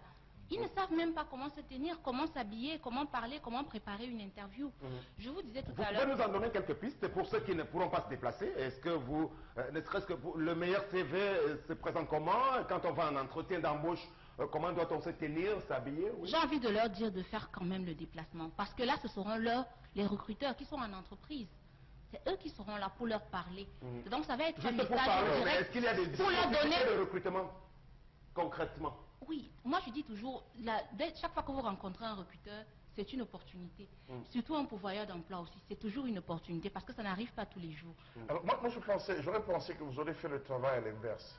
Parce que ceux qui font le premier pas, c'est les jeunes qui ne cessent de se plaindre. Lorsque nous arrivons, nous avons tel type de confrontation, nous avons... Pourquoi est-ce que vous ne faites pas le chemin inverse en prenant ces recruteurs, en leur disant, voilà, nous avons des plaintes qui viennent des jeunes qui estiment qu'en arrivant, il faudrait que ça soit à l'inverse. Que cette rencontre soit une rencontre où les uns posent les problèmes qu'ils font face et les autres essayent de se défendre. Je pense que ça devrait être... Tout à fait, c'est même exactement ça. Parce que c'est une plateforme d'échange, mais surtout d'action entre toutes les parties prenantes. Il n'y aura pas que des recruteurs, il y a même les formateurs là, parce qu'il y a des recruteurs qui estiment qu'il n'y a pas une adéquation entre la formation qu'on donne aux jeunes et les besoins réels du marché. Donc, toutes les parties prenantes vont se parler. Les étudiants sont prêts. On a reçu des présidents d'associations estudiantines hier, par exemple, qui ont leurs questions. Il y aura une séance de questions-réponses où, par exemple, les jeunes se plaignent, on leur demande tout le temps 2 ans d'expérience. Si personne ne leur donne un premier emploi, où est-ce qu'ils vont trouver ces 2 ans d'expérience? Donc, les jeunes vont parler aux recruteurs, les recruteurs vont parler aux jeunes. C'est une plateforme d'échange. Et au sortir de cette plateforme-là, on aura des solutions concrètes. Je pense que c'est un début pour aller vers la compétitivité professionnelle de nos jeunes. Mario, Oui. après ça, après tout ça, cette formation et tout là, Oui. qu'est-ce qui va se passer? Vous allez employer ces jeunes. Qu'est-ce qui va se passer après? Vous devez savoir. Vous avez de venir. Oui. On va venir, vous allez nous former. Juste écouter. Vous allez écouter. On va écouter. Et après, donc, quand cette journée-là finit, qu'est-ce qui va se passer? Vous allez changer votre approche. Comme je disais tantôt, on vous donne des outils. Donc, vous allez faire votre bilan des compétences. Parce qu'il y aura des professionnels là qui vont vous dire, par exemple, si vous faites telle série, qu'est-ce que vous voulez? Quels sont les métiers qui sont les plus porteurs pour demain? Donc, un peu d'orientation, mais ça, il y aura même de l'orientation. L'orientation scolaire et professionnelle. Oui, on fait déjà ça, mais cette fois-ci, la particularité, c'est que c'est avec ceux qui vont vous recruter demain. C'est-à-dire qu'ils vont vous dire directement, nous, on s'attend à avoir telle compétence technique, telle compétence comportementale. Très bien, on a 1 minute pour conclure. Donc, pour vous, c'est une contribution à permettre que la jeunesse de votre pays ne puisse pas sombrer dans le jeu au Sénégal, puisse être reproduit au Cameroun, par exemple. Ou alors même si on n'est pas dans les mêmes contextes. Même si ce n'est pas les mêmes réalités, qu'on puisse au moins s'enrichir de cette expérience-là. Merci beaucoup Marie-France Stéphanie Akoa, donc pour défendre l'initiative Jeunes sur l'employabilité en période de vacances. Si vous avez le temps, n'hésitez pas, c'est gratuit. C'est gratuit jeudi et vendredi au JICAM. Et puis, n'oubliez pas, pour demain, un autre forum, plutôt salon international des métiers. On va en reparler tout à l'heure. On a franchi la première heure de ce programme. Voici la pause en musique et puis on vous retrouve pour la suite. Voilà, merci beaucoup à la réalisation pour ce choix musical. Le nom d'artiste Cécile Eke, nom de famille Cécile Eke. Voilà, donc elle a fait un coup d'essai, un coup de maître dans cet album unique qui est sur le marché et qui l'a fait reine désormais. Elle a une belle formation dans les métiers de l'audiovisuel. Elle a beaucoup travaillé à Douala, Vidéo Pro, même sur une chaîne de la place aujourd'hui installée à Yaoundé. Elle a pu réussir à faire quelques concerts tournés à travers le monde. Elle est dans le style de Sali Niolo et autres. On peut la comparer à L'Or Noir, une autre Camerounaise qui est dans le même type de musique et elle avait beaucoup reçu le soutien de Sali Niolo effectivement. Dans cet album intitulé Ongola, voilà, il y a beaucoup de titres dans cette sortie musicale. La suite donc, c'est avec vous Megui pour quelques messages que nous avons reçus. Et oui, merci Sam. Donc on a Monsieur Laurent Cortez Eboudou depuis Kekem qui nous dit: l'enfant appartient à la société et non à une personne. Un parent n'a aucun droit de refuser qu'un traitement ne soit administré à son fils. Avez-vous oublié le droit à la santé? Auquel cas ce monsieur est passible d'une peine. Un autre message qui nous dit que le Fonds national de l'emploi n'existe que de nom, car s'il faisait un recensement par région, ils vont trouver beaucoup d'opportunités dans tous les secteurs. Le Fonds national de l'emploi manque d'organisation. Le message est signé M. Djoumessi Fonkem depuis Yaoundé. Voilà, si on peut s'arrêter un peu, parce que voilà une structure quand même qui coûte de l'argent à l'État. C'est-à-dire que je crois qu'il y a une équipe dirigeante, un directeur général, M. Camille Mouté Abias, qui est là depuis, je ne sais pas si on l'a changé, mais il est là depuis 90. 27 ans, directeur général. Il a célébré son règne en même temps que la structure il n'y a pas longtemps. Très bien.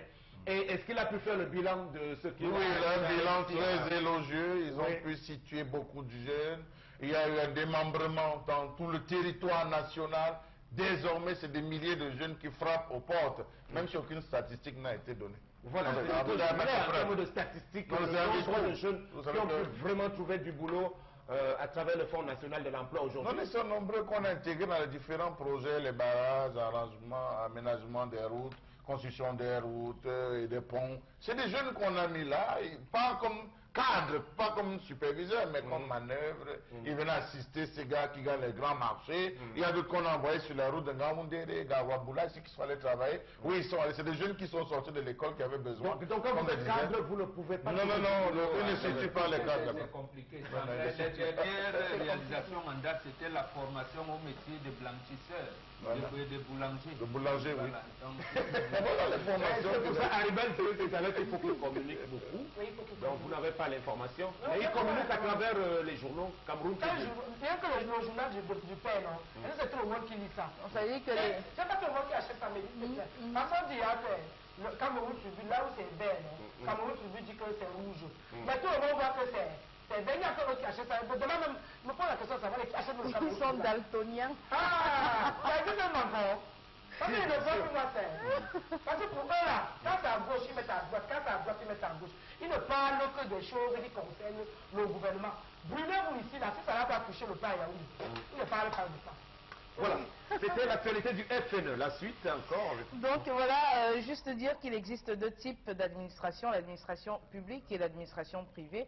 Pourquoi toujours s'acharner sur l'État alors que nous sommes à l'heure de la mondialisation qui suppose un secteur privé fort? Un État qui n'impulse pas est un État qui tue, qui veut tuer. Il faut impulser. Simplement que les chantres de la mondialisation étaient deux, Margaret Thatcher et Ronald Reagan. Voilà. Est-ce que les Chinois peuvent aller vendre aux États-Unis? Impossible. Non, il y a du blocage. Impossible. Alors, vous ne pouvez pas. Il y a les frontières des États-Unis sont protégées. Est-ce que nous sommes en Europe? Pourquoi François Hollande, qui vient, Macron, à peine prêtent serment, ils vont en Allemagne, précisément pour renégocier? Vous ne pouvez pas être français alors que vous êtes dans le même espace Schengen. Un Français qui va chercher le travail en Allemagne, non, c'est d'abord protégé alors qu'ils sont dans le même cadre. Pourquoi on voudrait donc que notre État ne puisse pas protéger les frontières et exiger des multinationales, par exemple, que non? C'est là, ça renvoie également à notre des statistiques ici. On dit par exemple que l'ESSEC a formé cette année tant nombre de diplômés en marketing, tant nombre de diplômés en informatique en temps, et c'est là, on vous exige que non, il y a tant, nous avons dans nos fichiers tant. C'est comme ça qu'on recrute dans ces pays-là. Voilà, et puis il faut aller même plus loin, puisqu'on parle de développement. Moi, je parle en termes d'impulsion. Ça, nous avons les zones du nord-ouest, nous avons les zones la zone de l'ouest, nous avons la zone de l'extrême nord, où l'activité textile est suffisamment maîtrisée et développée. Je pense qu'on a reçu un invité ici une fois qui nous avait dit que si on mettait ne serait-ce qu'un peu de moyens à sa possession, il pouvait lancer une industrie de fabrication de textiles. La preuve, les derniers textes rendus publics par le ministère du Tourisme font état de ceci, que les Camerounais à 70% consomment déjà le textile. Mais pas Camerounais, mais le textile venu d'ailleurs. Le Nigeria, le Cameroun consomme, du Ghana, le Cameroun consomme, du Bénin, le Cameroun consomme. Pourquoi ne pas décoller le secteur de l'industrie textile au Cameroun, par exemple? C'est le gouvernement qui impulse. Nous avons seulement le secteur de l'artisanat. Combien de touristes visitent l'Ouest Cameroun? Combien de touristes visitent une partie de l'extrême nord? Combien de touristes visitent le nord-ouest? Je pense qu'il faut à un moment donné développer. Depuis on parle de l'obom, le tissu, le textile en obom. Pourquoi ne pas favoriser et développer un secteur comme celui-là? Ça suppose que nos gouvernants qui sont assis, comme disait Haribel, ont bouché leurs oreilles, bouché leurs narines. Ils ne se contentent qu'à voir ce qu'ils veulent voir. Ce qui est rouge, on vous dit c'est vert, ce qui est vert, on vous dit c'est noir. Merci beaucoup. Il est venu le temps de prendre la revue des réseaux sociaux pour l'édition de ce jour. Voilà, merci Sam pour la revue des réseaux sociaux. On a concocté donc deux actualités qui font bouger la toile, notamment cette déclaration d'Emmanuel Macron pendant le G7 du Sahel au Mali, donc, où il a dit avec une famille qui a 7-8 enfants par femme en Afrique, investissez des milliards, rien ne changera. Le défi de l'Afrique est civilisationnel. Donc cette déclaration d'Emmanuel Macron qui a plus ou moins offusqué la communauté africaine, voilà, sur les réseaux sociaux. Cette communauté qui s'est sentie insultée d'une part, et quand même il faut dire que puisque rien ne fait l'unanimité, il y en a quand même qui ont estimé qu'il y avait du vrai dans ces propos d'Emmanuel Macron. Il n'y a rien de vrai. Allons-y en ordre. Bon, vous commencez. Oui. Il n'y a rien de vrai dans les déclarations de Macron. Ça, c'est les idéologies de ceux qui gouvernent le monde. Eux-mêmes, ils disent quoi? Et ils vont chercher là où il y a les grands marchés. Les grands marchés, c'est qui? Ce n'est pas des maisons, c'est des personnes. On vous dit, la Chine attend. C'est pour ça qu'ils ont accompagné Airbus pour aller en Chine vendre 150 avions. Et que les Chinois leur disent, oui, comme nous avons un marché, vos avions seront montés sur place. On ne les achète pas chez vous. Précisément, pourquoi ce marché? Ils veulent donc nous amener, Sam, à infantiliser l'Afrique. C'est ça le plan de ce qu'on appelle la mondialisation. Et je vais terminer en disant ceci, Sam. En 1990, il y a eu ce qu'on appelle le sommet France-Afrique à Nice. Après la crise pétrolière, 12 pays africains ont vu leurs apports en pétrole augmenter de plus de 10%. Plus de 10%. C'est-à-dire, Mitterrand, qui lorgnait la présidence, il est là, on crée. Tout de suite, il impulse qu'on crée ce qu'on appelle l'action concertée pour le développement de l'Afrique. Le même Mitterrand arrive en 81. Il dit oui, les relations de coopération avec l'Afrique, je vais financer l'étude de développement 0,70%. Il n'a jamais donné un seul sou jusqu'à ce jour. Tous les présidents qui lui ont succédé ont dit la même chose, ont dit le même langage. Mais finalement, pour reprendre cet argent du pétrole africain et nous appauvrir, en disant l'Afrique c'est un grand marché. Et je termine par Assine Bembe, il a sorti un livre dernièrement dans ce sens en disant l'Afrique est le cœur du monde pour les 50 prochaines années. Et ils veulent donc habiliser l'état d'esprit des Africains pour nous dire restez cool, on viendra. Le défi de l'Afrique est civilisationnel. Il y a quelqu'un d'autre qui avait déjà déclaré en occidental que l'Afrique noire est bien mal partie. À l'époque, déjà, il avait aussi fait, René Dumont, l'objet de belles foudres africaines. Alors, Sam Sévérin, je vais vous renvoyer à Jacques Chirac, qui lors du sommet France-Afrique avait lâché, sans se rendre compte, que la démocratie est un luxe pour l'Afrique. Je veux savoir ce que la démocratie a apporté à l'Afrique depuis des années. Lorsque vous avez eu, si vous avez eu l'occasion de vous balader à travers l'exposition organisée à propos de Di Capondo, vous aurez vu une ville de Douala bien administrée. Vous aurez vu une ville de Douala bien organisée, bien structurée, où chacun savait ce qu'il avait lieu de faire. Si vous parcourez encore, n'est-ce pas, l'histoire africaine, vous allez vous rendre compte que les premières universités convoitées par les plus grands explorateurs étaient africaines. Alors qu'aujourd'hui, on vient nous dire que le défi de l'Afrique civilisationnelle, pour moi, c'est une insulte. Une insulte à l'endroit de tous ceux, de nos arrière-grands-pères, qui sont allés, parce que nous sommes les descendants de grabataires aujourd'hui, des spermes fatigués, c'est nous, ça il faut le préciser. Les plus jeunes sont allés construire, cette Europe aujourd'hui sont en train de gouverner. Les plus forts que nous avons sont allés construire les États-Unis. Donc je pense que c'est une insulte et c'est un appel à faire comprendre à nos différents dirigeants que vous aujourd'hui qui êtes là, qui préféraient sacrifier, spolier les richesses de l'Afrique, notre richesse, pour ces blancs qui demain viennent nous taxer de mémoire, de doter d'une mentalité biologique. Non, pas, non, ça vous savez là. En tant qu'historien, ça m'énerve un peu. Pourquoi? Parce que c'est comme si l'Afrique ne maîtrise pas son histoire. L'Afrique connaît son histoire du bout de ses doigts. Pendant qu'on le cherche à écrire A, on a dit l'Afrique n'a pas d'écriture. Quand vous écrivez la lettre A, vous prenez le A c'est pas un dessin. C'est pas une forme de dessin. Lorsque vous pénétrez les dessins du Sahara, c'est quoi? C'est des représentations. Alors, merci beaucoup. On reste sur la question. Haribel Berlis, Macron dit qu'on fait un peu trop d'enfants en Afrique. Je crois qu'il a dit que ce n'est pas une insulte, c'est une réalité, puisque chez eux, chez les Blancs, à partir de 3, on parle déjà de familles nombreuses. Donc, c'est aussi quelque chose qu'on devrait accepter au lieu de regarder cela au premier degré. On fait un peu trop d'enfants et on n'est pas en mesure de supporter ces charges lourdes. Prenons seulement la chose à ce niveau-là avec vous, Haribel. Macron a appuyé sur le bouton parmi. Il a dérangé. Vous avez fini de manger tout, piller nos biens. Aujourd'hui, vous aurez dit qu'on accouche beaucoup. Vous nous empêchez d'accoucher.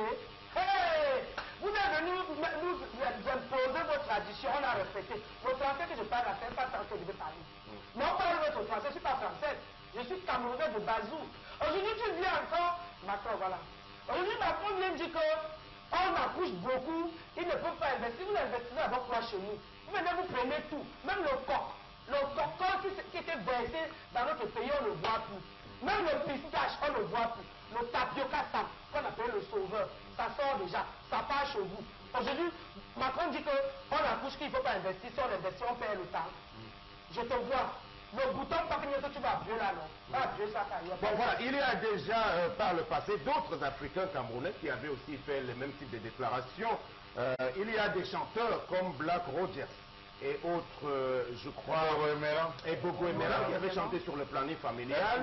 Vous avez Jacques Famendongo, ministre apparatchik du pouvoir, qui avait reconnu que les Camerounais font un peu trop d'enfants et que c'est pour cela qu'on a de la peine à les insérer tous.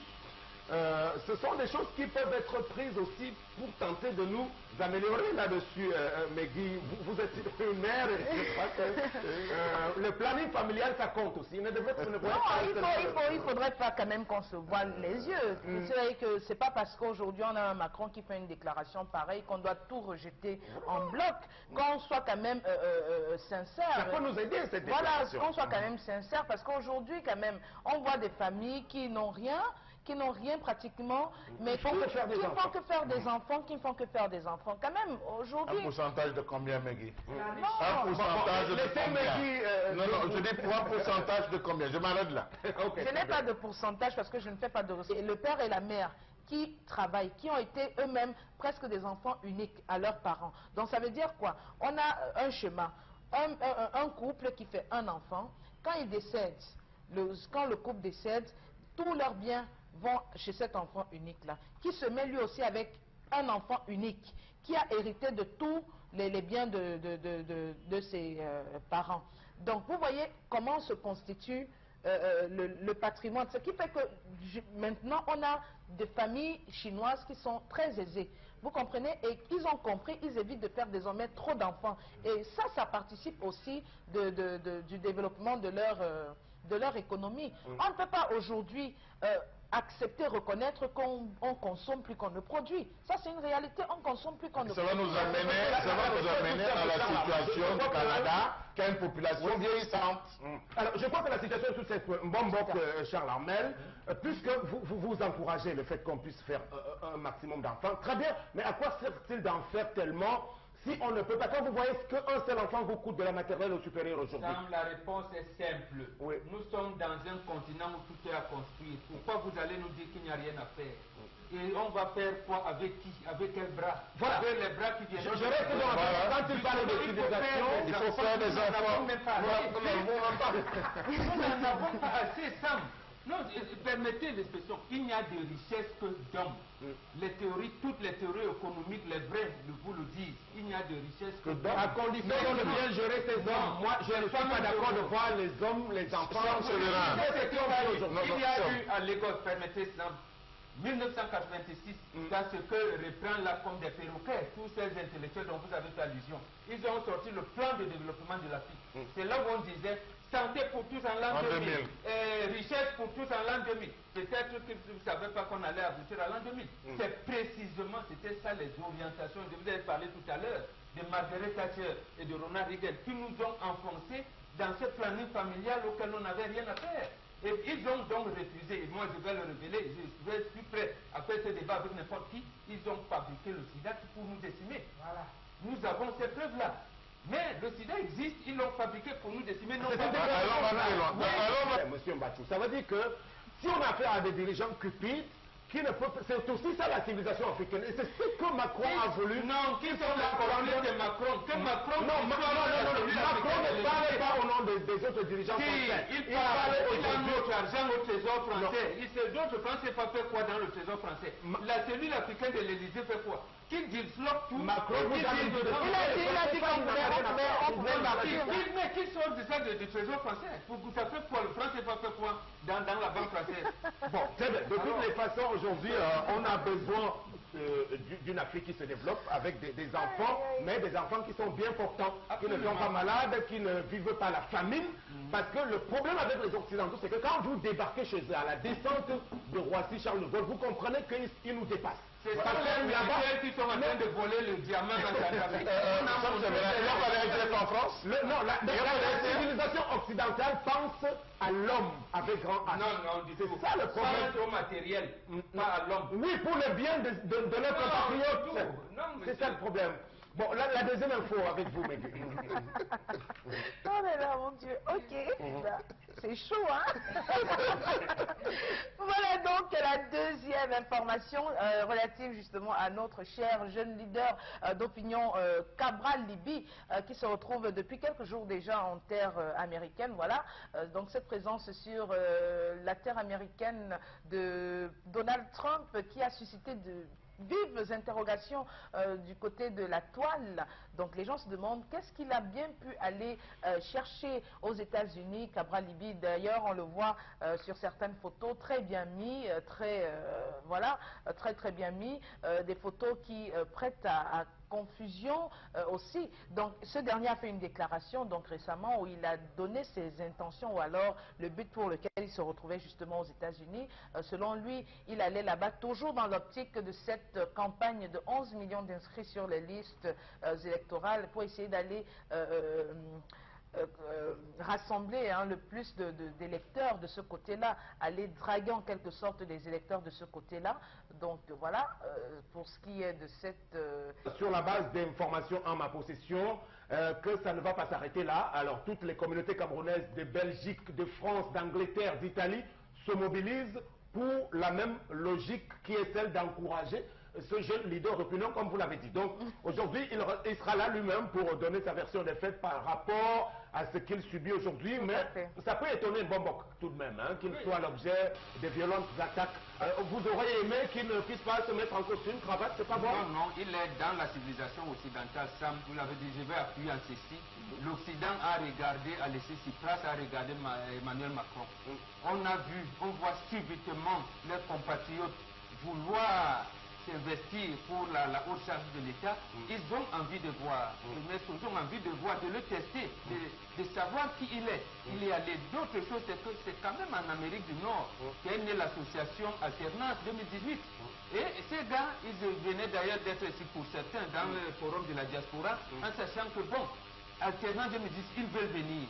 Il doit donc aller, lui qui aspire, si ce poste candidat aspire à gérer le pays, à leur dire que non, mes chers frères, mes chères sœurs, demain, si vous me portez votre adhésion, voilà comment le problème des nationalités sera résolu. Et ces gars qui ont même des moyens peuvent donc venir avec le 1 mois et demi qui nous reste, booster l'inscription sur les listes électorales. C'est eux qui nous envoient de l'argent. Quand on a des problèmes ici, c'est eux qui font envoient de l'argent et tout, vont leur dire inscrivez-vous et tout. Donc en fait, ce n'est pas anodin. Donc, ce jour, tout frais payé pour Cabral Libye. Alors, Charles Hamel, on va revenir à vous, Mbombo. Deux questions pour vous. Est-ce que vous comprenez d'abord les flèches dirigées contre Cabral par rapport à cette image qu'il renvoie de ce voyage-là? Et puis aujourd'hui, est-ce que vous ne craignez pas qu'il puisse être récupéré, instrumentalisé par ces gens dont Mbombo parle aujourd'hui, qui veulent voir les choses changer au Cameroun, qui ne cherchent à récupérer l'action de Cabral? Sam Sévérin, je me serais attendu, pour vous répondre franchement, à ce monsieur très humble, le visage qu'il nous a présenté très humble. Aujourd'hui, on le retrouve sur une autre facette d'un luxe ostentatoire, ça il faut le dire, assis sur une chaise. Était-ce là une façon pour lui de démontrer les attitudes de futur président qu'il sera? Je me pose des questions. L'autre chose, c'est que une fois rendu pour des débats et des discussions, je m'attendais quand même à ce qu'il se retrouve, que les photos et les images qu'il renvoie soient les images de personnalités importantes qu'il aura rencontrées, avec qui il aura eu à discuter, avec qui il aura échangé. Que ce soit du milieu camerounais ou pas, je dis bien personnalité, entre guillemets, des personnes qui font véritablement foi de ce côté. Ça s'appelle des présidents d'associations. Au niveau des États-Unis, vous parlez tout à l'heure de l'association de défense Alternance en 2018. Je m'attendais à le retrouver avec des membres de ce mec, que non. C'est plutôt des photos qu'on renvoie, c'est des images où il est dans un véhicule, il salue la main. Ça prête à confusion et c'est normal. J'ai bien peur que nous n'arrivons donc à cela et c'est pour ça que je alors il y a une précision d'après mes investigations. Alors, les rencontres auxquelles vous faites allusion sont restées, je ne veux pas dire secrètes, mais quand même, on n'a pas voulu les divulguer. Il y en a, puisque ce sont des démarches je veux dire qu'ils mènent aujourd'hui, et ce type de rencontres vont avoir lieu. Autant mieux ne pas diffuser cette image. Autant donc ne pas diffuser, autant mieux ne pas diffuser. Nous on a assisté à des réunions. On a atteint un certain niveau où moi j'ai eu assisté à certaines réunions où l'entrée de téléphone était strictement interdite pour des raisons, des raisons discrétionnaires. On a dit, mais arrivons à ce stade et présenter des photos de quelqu'un qui se balade et à des moments où on accuse justement. N'oublions pas que le régime actuel a infiltré tout. C'est là-bas quand même où aujourd'hui en Amérique du Nord où il y a une forte contestation du régime. Donc on peut avoir infiltré quelqu'un qui choisit les photos pour qu'il envoie dans le net pour discréditer son image. Ces photos n'étaient pas de lui. Il a fait une déclaration. En attendant, oui. Moi, quand j'ai allumé mon téléphone, je me suis connecté. J'ai vu Cabral Libye aux États-Unis. Il fait comme ça là. Il a su chercher qu'il y ait le fait, il a gâté son nom. Et comment les jeunes comme nous sont là derrière toi, tu fais ça. Moi, ça m'a blessé. Ça m'a blessé qu'un futur président, le vrai marabout ne met pas la plaque. Le vrai marabout ne met pas la plaque. Ça passe de bouche à oreille. Si tu es sûr de toi, Cabral Libye, et ne mets plus les photos comme ça, ce n'est pas bon. Le jeune qui est derrière toi n'aimerait pas te voir sur les photos, sur le net, sur une chaise, une grande chaise, dans une grande voiture. Nous, une seule fois, nous comprenons que tu es à monter. Et nous, on ne veut pas croire à ça. Donc, nous sommes encore derrière toi, on t'encourage. Mais s'il te plaît. C'est ça qui gêne, le côté bling-bling. Justement. Est-ce que ce n'est pas bon qu'un président puisse se mettre... Il ne s'est pas encore prononcé, il faut le dire. Il parle toujours des inscriptions sur la liste électorale. Et je crois que ça commence déjà à bien faire. Mais de temps en temps, il arrive de vous cacher, de vous mettre en costume. Le problème, c'est que, en fait, nous, les Camerounais aussi, on dérange un peu. Excusez-moi de le dire comme ça, terre à terre. On a eu ce Cabral Libye, justement, qui a eu ses photos tout simples, voilà, dans son accoutrement et tout. Les Camerounais sur la toile l'ont vilipendé. On dit comment il n'a pas la carrure d'un président. On dit comment il est négligé. Il a une seule tenue. Il est ceci. Il est démuni. Il est cela. Il est cela. Il n'est pas véhiculé et tout. Ok, maintenant aujourd'hui, il voyage, je ne sais pas moi, peut-être qu'on a vu des images de cette noire qui portait ses initiales, qui portait son nom, peut-être que c'est un cadeau, peut-être que c'est des gens justement qui, pour lui faire croire que voilà, on croit en toi, on croit en ce que tu es en train de véhiculer comme... en ce que tu es en train d'impulser comme mouvement, une façon de lui dire merci. Il arrive et puis il trouve que voilà, c'est des peignoirs qui ont été faits avec ses initiales. Peut-être qu'il le montre pour que les gens comprennent que voilà... Non, je vais faire un témoignage, Megui. Merci de le faire. Nous sommes Camerounais, c'est pas le moment. Alors, on a ces photos-là, il est assis, on ne sait même pas où il se trouvait. Peut-être qu'il était invité dans, je ne sais pas moi, il devait se mettre en tenue qui sied. Aujourd'hui, les gens le prennent autrement que oui, il manque d'humilité. Mais qu'est-ce qu'on veut à la fin? Est-ce que c'est parce qu'on est en veste, costume et cravate que ça veut dire qu'on a perdu en humilité? N'ayez pas peur, n'ayez pas peur. On est là de l'entrée, dans le genre de sauce qu'on connaît là. Humble comme tu. Je me rappelle, tu as fait le bonjour. Ça n'entache pas son humilité. Hein? Il y avait le monde en bas qui t'attaque parce qu'on sait que tu es humble. On croit en toi. En tout cas, votre message est passé. Je crois que ce sont des habitudes en matière d'accueil en Occident, que ce soit vos compatriotes ou bien même les étrangers de ces pays-là, quand ils vous reçoivent. Nous avons, nous aussi, pu bénéficier de ce type de choses. Moi, je me rappelle à l'aéroport de Schiphol, Amsterdam, on était parti pour un voyage d'affaires, enfin dans le cadre d'un voyage de presse, par une entreprise de la place. Il y avait...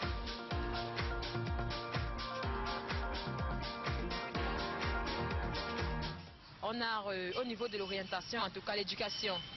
Beaucoup de jeunes ne sont pas éduqués dans notre pays et on se retrouve en queue de partie hors du pays parce qu'on cherche de l'emploi, parce qu'on cherche une nouvelle vie, alors qu'on peut bien le faire dans notre pays. Il faut seulement qu'on soit bien orienté.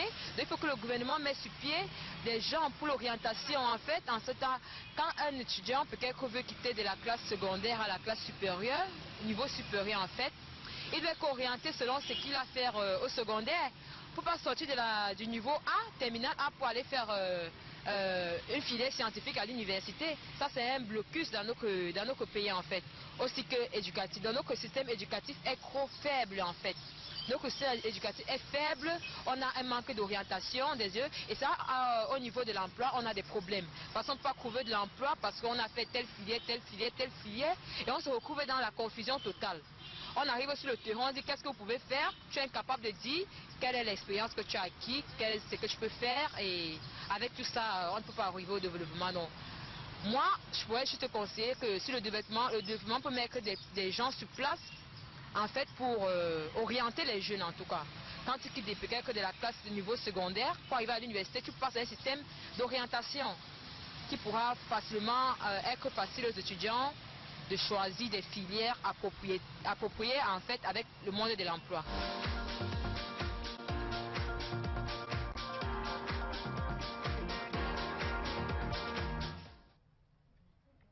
Oui, Sam, je pense que notre compatriote a dit beaucoup de choses, mais je m'en tiens sur le système d'orientation scolaire.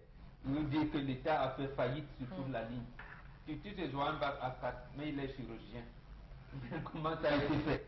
Vous avez des gars qui ont les bacs à baccalauréat à 4, mais qui sont devenus des grands économistes, les Georges Ngangola et tout le monde. C'était ça. Parce que précisément, on oriente les enfants jusqu'à chaque niveau d'éducation. L'enfant peut faire éclore ses génies. Ici, chez nous, vous avez le bac F, vous n'avez plus d'avenir. Si vous n'avez pas été reçu à vos concours de l'École nationale supérieure polytechnique ou à l'ENSET pour devenir, je ne sais pas, enseignant du CETIC ou du lycée technique, vous n'avez plus d'avenir. Or, c'est des techniciens. Nous avons besoin de techniciens dans le développement du pays. On n'en a pas. De la même manière, vous avez un bac scientifique. Vous êtes là, vous tournez la tête. Vous ne savez pas où vous pouvez aller. Voilà donc les étudiants, comme je disais tout à l'heure, que l'État ou le gouvernement a fait faillite. Précisément, ça ne s'accompagne même pas des statistiques. De savoir que chaque année, le Cameroun peut produire 300 médecins. 3000 ingénieurs de génie civil ou de génie mécanique ou de temps pour qu'on ait des trucs comme ça pour projeter l'avenir. Voilà où on en est, et on va vous dire que non, le chef de l'État, par la magnanimité, a lancé un recrutement de tel. Même vous voyez dans quelle situation on se trouve. Moi j'ai un problème, elle a parlé d'orientation. Moi je cale encore en bas ici au lycée d'Aqua. Qu'est-ce qui se passe là-bas ça? L'enfant lui il veut faire la 4e A, l'allemand. Mais dès que le résultat sort, on met sur son bulletin 4e Italie. Et tu parles, on dit que non, mon enfant dit qu'il veut faire la A. On dit que non, désolé, c'est l'Italie qui doit faire. Faites une requête. Pourquoi tout ça? On fait italien déjà. L'enfant, lui, il choisit sa langue. Mais vous choisissez parce que vous avez vu que cette salle sera vide. On envoie déjà les enfants là-bas. Il y a déjà les 4e Italie? Oui, il y a les 4e Italie, il y a les Italie chinois. Donc l'enfant ne choisit pas cette langue, mais le professeur prend sur lui d'envoyer l'enfant là-bas. Quand tu te plains, on dit que requête. Et la requête n'aboutit jamais. Pour finir, ton enfant se retrouve en train de faire l'Italie alors que ce n'était pas son choix. Et il n'a pas de moyens à cette épreuve-là. Comment l'on fait? Qu'est-ce qu'il faut faire à ce niveau? Non, expliquez-moi. Il y a 3 piliers, moi je pense, Sam Severa. Le premier pilier, c'est les parents qui ne savent pas ce que véritablement va devenir leurs enfants demain. C'est-à-dire les parents qui ne prennent pas la peine de voir les aptitudes comportementales de leurs enfants, de voir l'évaluation, de suivre l'évaluation de l'enfant et de savoir que l'enfant se démarque à travers les mathématiques, à travers, peut-être disons-le comme ça, les matières littéraires ou des matières mathématiques et encadrer l'enfant. Il y a le second pilier qui est fondamental, les conseillers d'orientation qui sont affectés dans les établissements. Ce n'est pas des bureaux qui sont visibles. Parfois, c'est des magasins qui sont aménagés dans certains établissements scolaires qu'on confie aux conseillers d'orientation qui ne représentent rien. Et pourtant, qui est la matière grise même, ce qui devrait être la matière grise de l'établissement, parce que c'est lui qui discute, c'est lui qui échange avec les différents parents. Vous voulez que votre enfant fasse quel 4e? Parce que du 6e en 5e, c'est le tronc commun, il n'y a rien. 4e, déjà, il faut commencer à orienter l'enfant. Est-ce que l'enfant va faire espagnol? Est-ce qu'il va faire chinois? Est-ce qu'il va faire allemand? Qu'est-ce qu'il va faire? Il faut discuter. Rendu en 3e, il faut encore rediscuter. Parce que l'enfant, va-t-il faire seconde C? Va-t-il faire seconde A? Qu'est-ce qu'il va faire? Est-ce qu'il cherche? Est-ce qu'il veut faire D pour devenir médecin? Là, on se perd encore. Au niveau de l'université, vous allez retrouver un enfant qu'on oriente en philosophie. Parce qu'il a eu au baccalauréat de très bonnes notes en philosophie, on estime qu'il va briller en oubliant que c'était les buts marqués à l'entraînement. Pour moi, c'était les buts marqués à l'entraînement. Il se retrouve en philosophie après avoir fait des requêtes et des requêtes, ça n'aboutit jamais. Donc j'estime que tout le système doit être revu. Tout le système complet doit être revu. Quel est le type de formation qu'on donne aux conseillers d'orientation? La responsabilité des parents est celle de l'université. Tout à fait, parce qu'aujourd'hui, je crois qu'il est urgent qu'on adapte notre système éducatif justement aux besoins du moment, aux capacités même que présente le Cameroun en termes d'emploi, parce qu'il est quand même aberrant qu'on ait des filières aujourd'hui qui ne débouchent sur rien du tout, ou alors même si elles ont des débouchés, les débouchés ne se retrouvent pas sur place. Donc vous avez un enfant qui finit une formation mais qui n'a pas d'opportunité sur place. Donc s'il ne voyage pas pour pouvoir être dans le secteur qu'il a appris à l'école, il n'a aucune chance de s'en sortir ici. Et c'est ça qui donne lieu justement à tout ce monde-là qui fait des gens qui font une formation donnée, mais qui se retrouvent aujourd'hui en train de faire autre chose. On n'a plus la garantie aujourd'hui que, voilà, parce que j'ai fait biochimie à l'école, que nécessairement je vais me retrouver dans un secteur d'activité lié à la biochimie. Vous allez voir des biochimistes qui se retrouvent en communication parce qu'ils n'ont pas le choix, des communicateurs qui se retrouvent en train de se débrouiller à faire je ne sais pas quoi parce qu'ils n'ont pas le choix. On a un système éducatif, vous allez faire aujourd'hui le terminal A4. Quand vous finissez en terminal A4, si vos études se limitent au bac, vous n'avez aucune possibilité de travailler quelque part. Ou alors vous allez faire droit. Ok, vous avez une maîtrise en droit. Quelles sont les opportunités? La plupart se retrouvent en cabinet d'avocat, en train de rester là pendant 10 ans, 15 ans, ou en train d'être clerc de notaire pendant 10 ans, 15 ans. Il n'y a même pas de concours qui soit lancé. Même quand les concours sont lancés, on donne la priorité aux plus vieux. Vous avez 35 ans, vous avez 40 ans. 35 ans, 40 ans, on va estimer que vous êtes très jeune pour être notaire. On va plutôt privilégier des gens de presque 50 ans et tout. Donc, vraiment, qu'on adapte notre système éducatif aux réalités de notre pays. Ok, on prend donc nos partenaires de Africam Shopping. African Shopping Complex, la beauté africaine.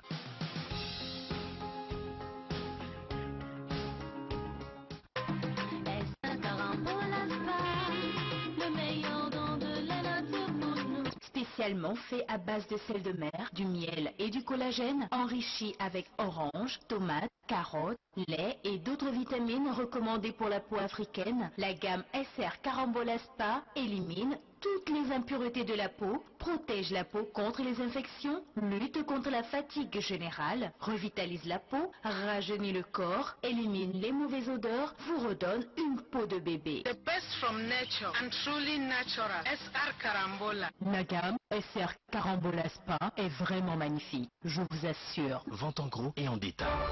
African Shopping Complex, la beauté africaine.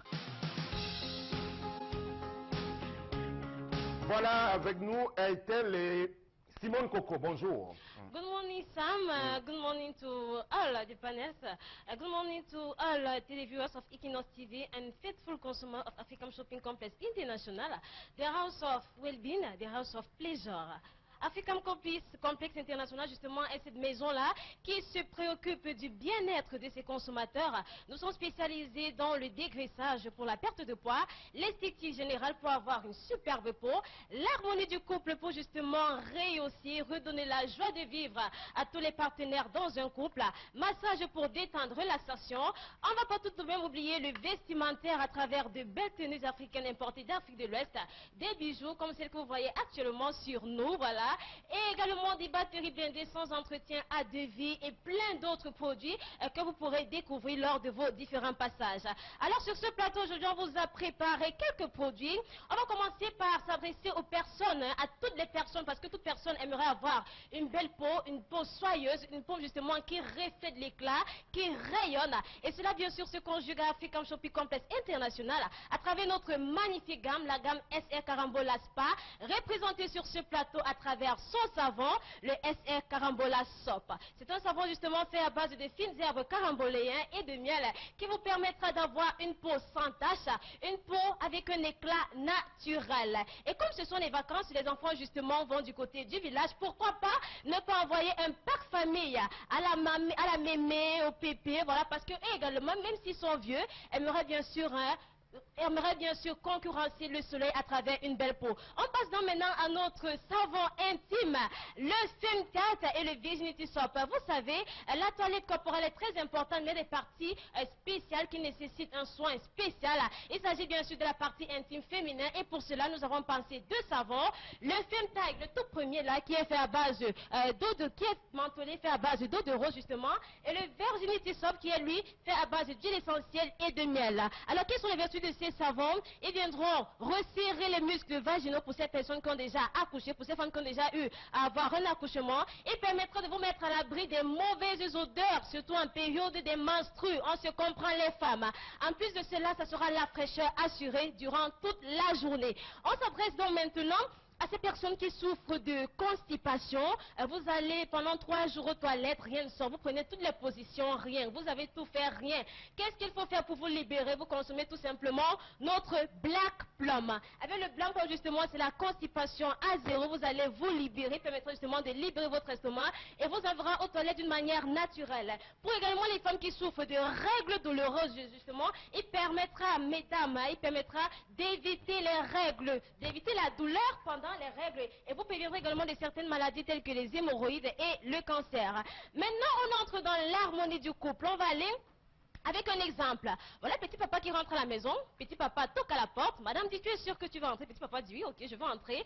Petit papa entre. Sauf que quand petit papa entre, le gars se dégonfle. Mais qu'est-ce qui se passe? Qu'est-ce qui arrive? Qu'est-ce qui se passe? Qu'est-ce qui ne va pas? Alors quand petit papa parvient justement à traverser la porte, hein, mesdames et messieurs, à un pas, un tout petit pas, le gars est dégonflé, il est fatigué, il ne peut plus. Bah, il y en a marre. Avec African Shopping Complex International, vous avez justement la solution à votre problème. Et cela réside justement dans notre Densenti qui premièrement viendra purifier votre organisme, purifier le sang, libérer la ceinture rénale et vous permettra également de raviver le désir sexuel. Alors pour une meilleure satisfaction justement, il faudra l'associer au BioEps. Le BioEps qui aura pour vertu donc de raviver le désir sexuel, de stimuler une bonne érection, de permettre justement d'être tendant durant tout l'acte. On se comprend. Allez, c'est terminé pour les produits justement relatant l'harmonie du couple. On termine donc avec notre produit de massage sur ce plateau. Il s'agit de notre petit dauphin masseur, le petit poisson intelligent, parce que lui permet de se détendre et de se relaxer. Aïe aïe aïe, après une dure journée de travail, quoi de mieux que de se détendre. Et en plus de cela, pour des personnes également qui souffrent de rhumatisme, de courbatures, on vous assure que le dauphin masseur viendra justement caresser ces parties et vous permettre une bonne circulation et une bonne adéquation. Alors on l'a dit, tous ces produits, vous les retrouvez dans nos différents complexes suivant les différentes localisations. Vous avez par exemple la localisation du Togo, Lomé, situé derrière immeuble City Motors. Vous l'avez au Bénin, Cotonou, derrière le stade de l'Amitié. Vous l'avez à Yaoundé, face Garantie Voyage Express. Également à Douala, face Paroisse Crisra, justement au niveau de la BPCT, derrière la Total, face Paroisse Crisra. Appelez-nous, parce qu'avec African Shopping Complex International, de la FISO Beautiful. Merci. African Shopping Complex, la beauté africaine.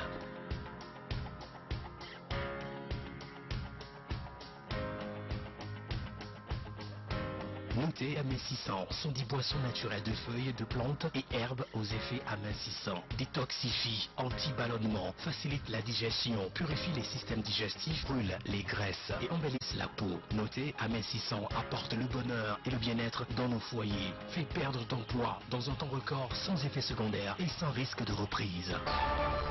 Vente en gros et en détail.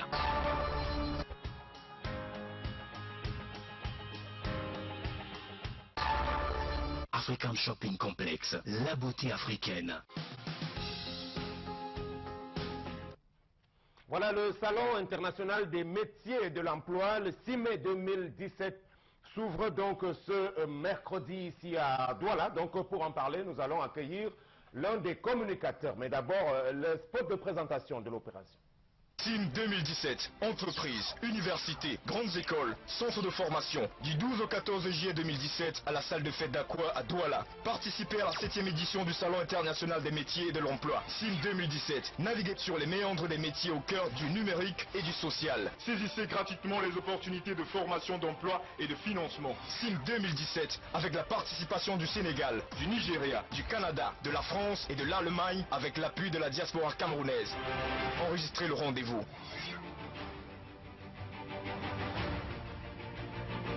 Avec nous donc M. Raoul Metougué, communicateur du SIM 2017. Bienvenue, bonjour. Bonjour. Alors, demain, c'est le grand jour. Mais d'abord, il s'agit de quoi? Vous nous résumez l'opération en quelques mots?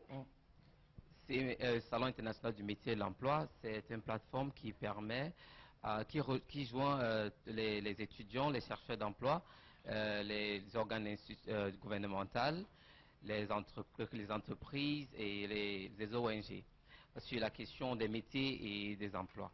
Alors, nous avons commencé comme ça depuis 2009 avec la foire aux métiers. Opération, ce salon qui s'ouvre donc demain à Douala? Alors, tout le monde peut participer, mais entre autres, nous avons des chercheurs d'emploi, des étudiants, des élèves, des organes gouvernementaux, les ONG, et j'en passe.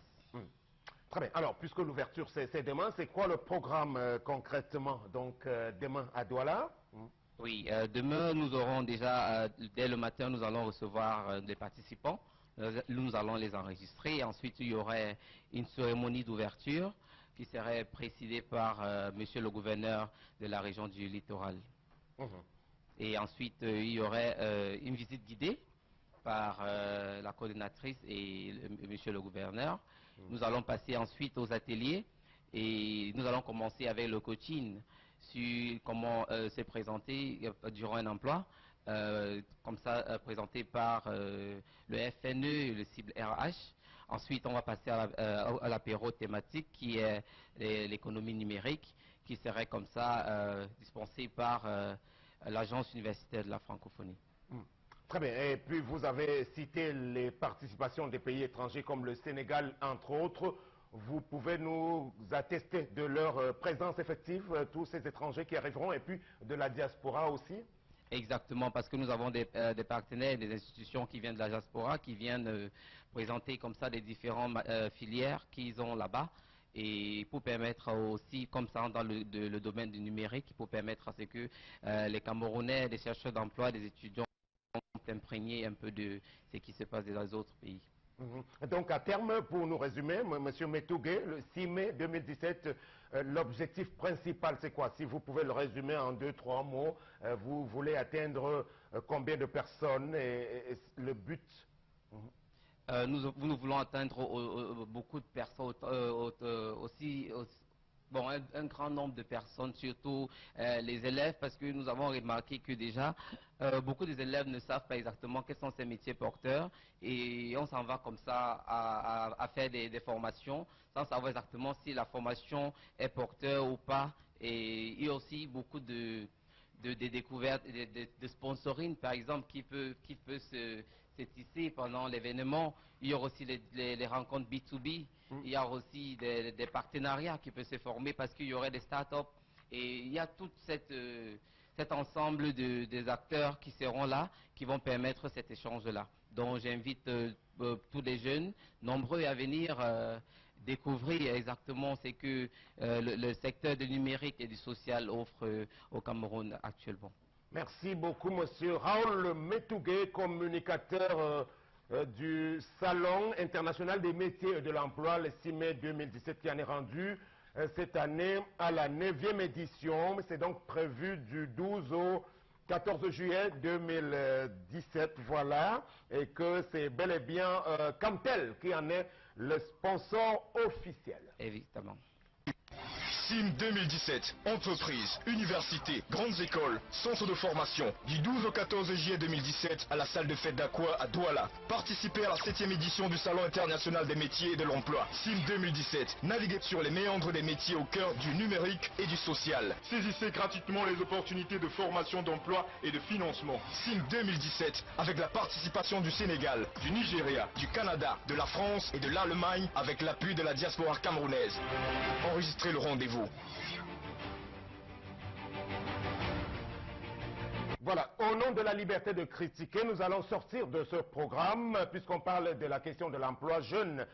Tout au long de cette édition, majoritairement, il faut aller observer que le chômage de masse au Cameroun atteint des chiffres assez inquiétants. Aujourd'hui, on a invoqué la responsabilité de l'État camerounais qui a échoué là-dessus à trouver les solutions. L'État-providence, c'est vrai, n'existe plus, même lorsque vous sortez d'une école de formation aujourd'hui comme les STIC, vous n'avez plus la certitude d'être enrôlé soit à Cameroun Tribune ou alors à la CRTV, comme c'était le cas par le passé. Conséquence, pour les métiers de la communication, par exemple, tous ceux qui en sortent sont obligés de se débrouiller sur le terrain, y compris des écoles comme l'IRIC, aujourd'hui, ne permettent plus une insertion automatique dans le circuit de l'État. Il n'existe que l'école normale, l'ENAM, l'école normale encore que, puisque vous pouvez sortir et attendre 3, 4, voire 6 ans sans être payé, et ça fait beaucoup de mois d'arriérés de salaire. Donc pour l'État, c'est pratiquement 0 sur 10 aujourd'hui. Il va falloir imaginer d'autres possibilités. Et c'est en cela que le rôle du secteur privé intervient. Le secteur privé aujourd'hui représenté aussi par le patronat qui ne fait pas beaucoup de choses pour booster cette économie-là. L'environnement des affaires au Cameroun, malgré les bonnes intentions, a toujours été quelque chose de bien compliqué. Et puis cet État qui ne paye pas ses factures, parce qu'aujourd'hui les entreprises du secteur privé se plaignent, tous les différents prestataires avec les délais de paiement. Lorsqu'il arrivait, le nouveau ministre des Finances, qui venait d'un milieu privé de la banque, était là avec de très bonnes intentions. Aujourd'hui, il a voulu implémenter quelque chose, mais il semble être coincé par quelques autres goulots d'étranglement. Donc, tout cela mis ensemble nous donne un mauvais goût, où l'on a le sentiment que l'économie camerounaise, par rapport à l'employabilité, est quelque chose de paralysé aujourd'hui qui nécessite qu'il y ait un véritable coup de pied dans la fourmilière. Merci beaucoup, c'était le Zénith.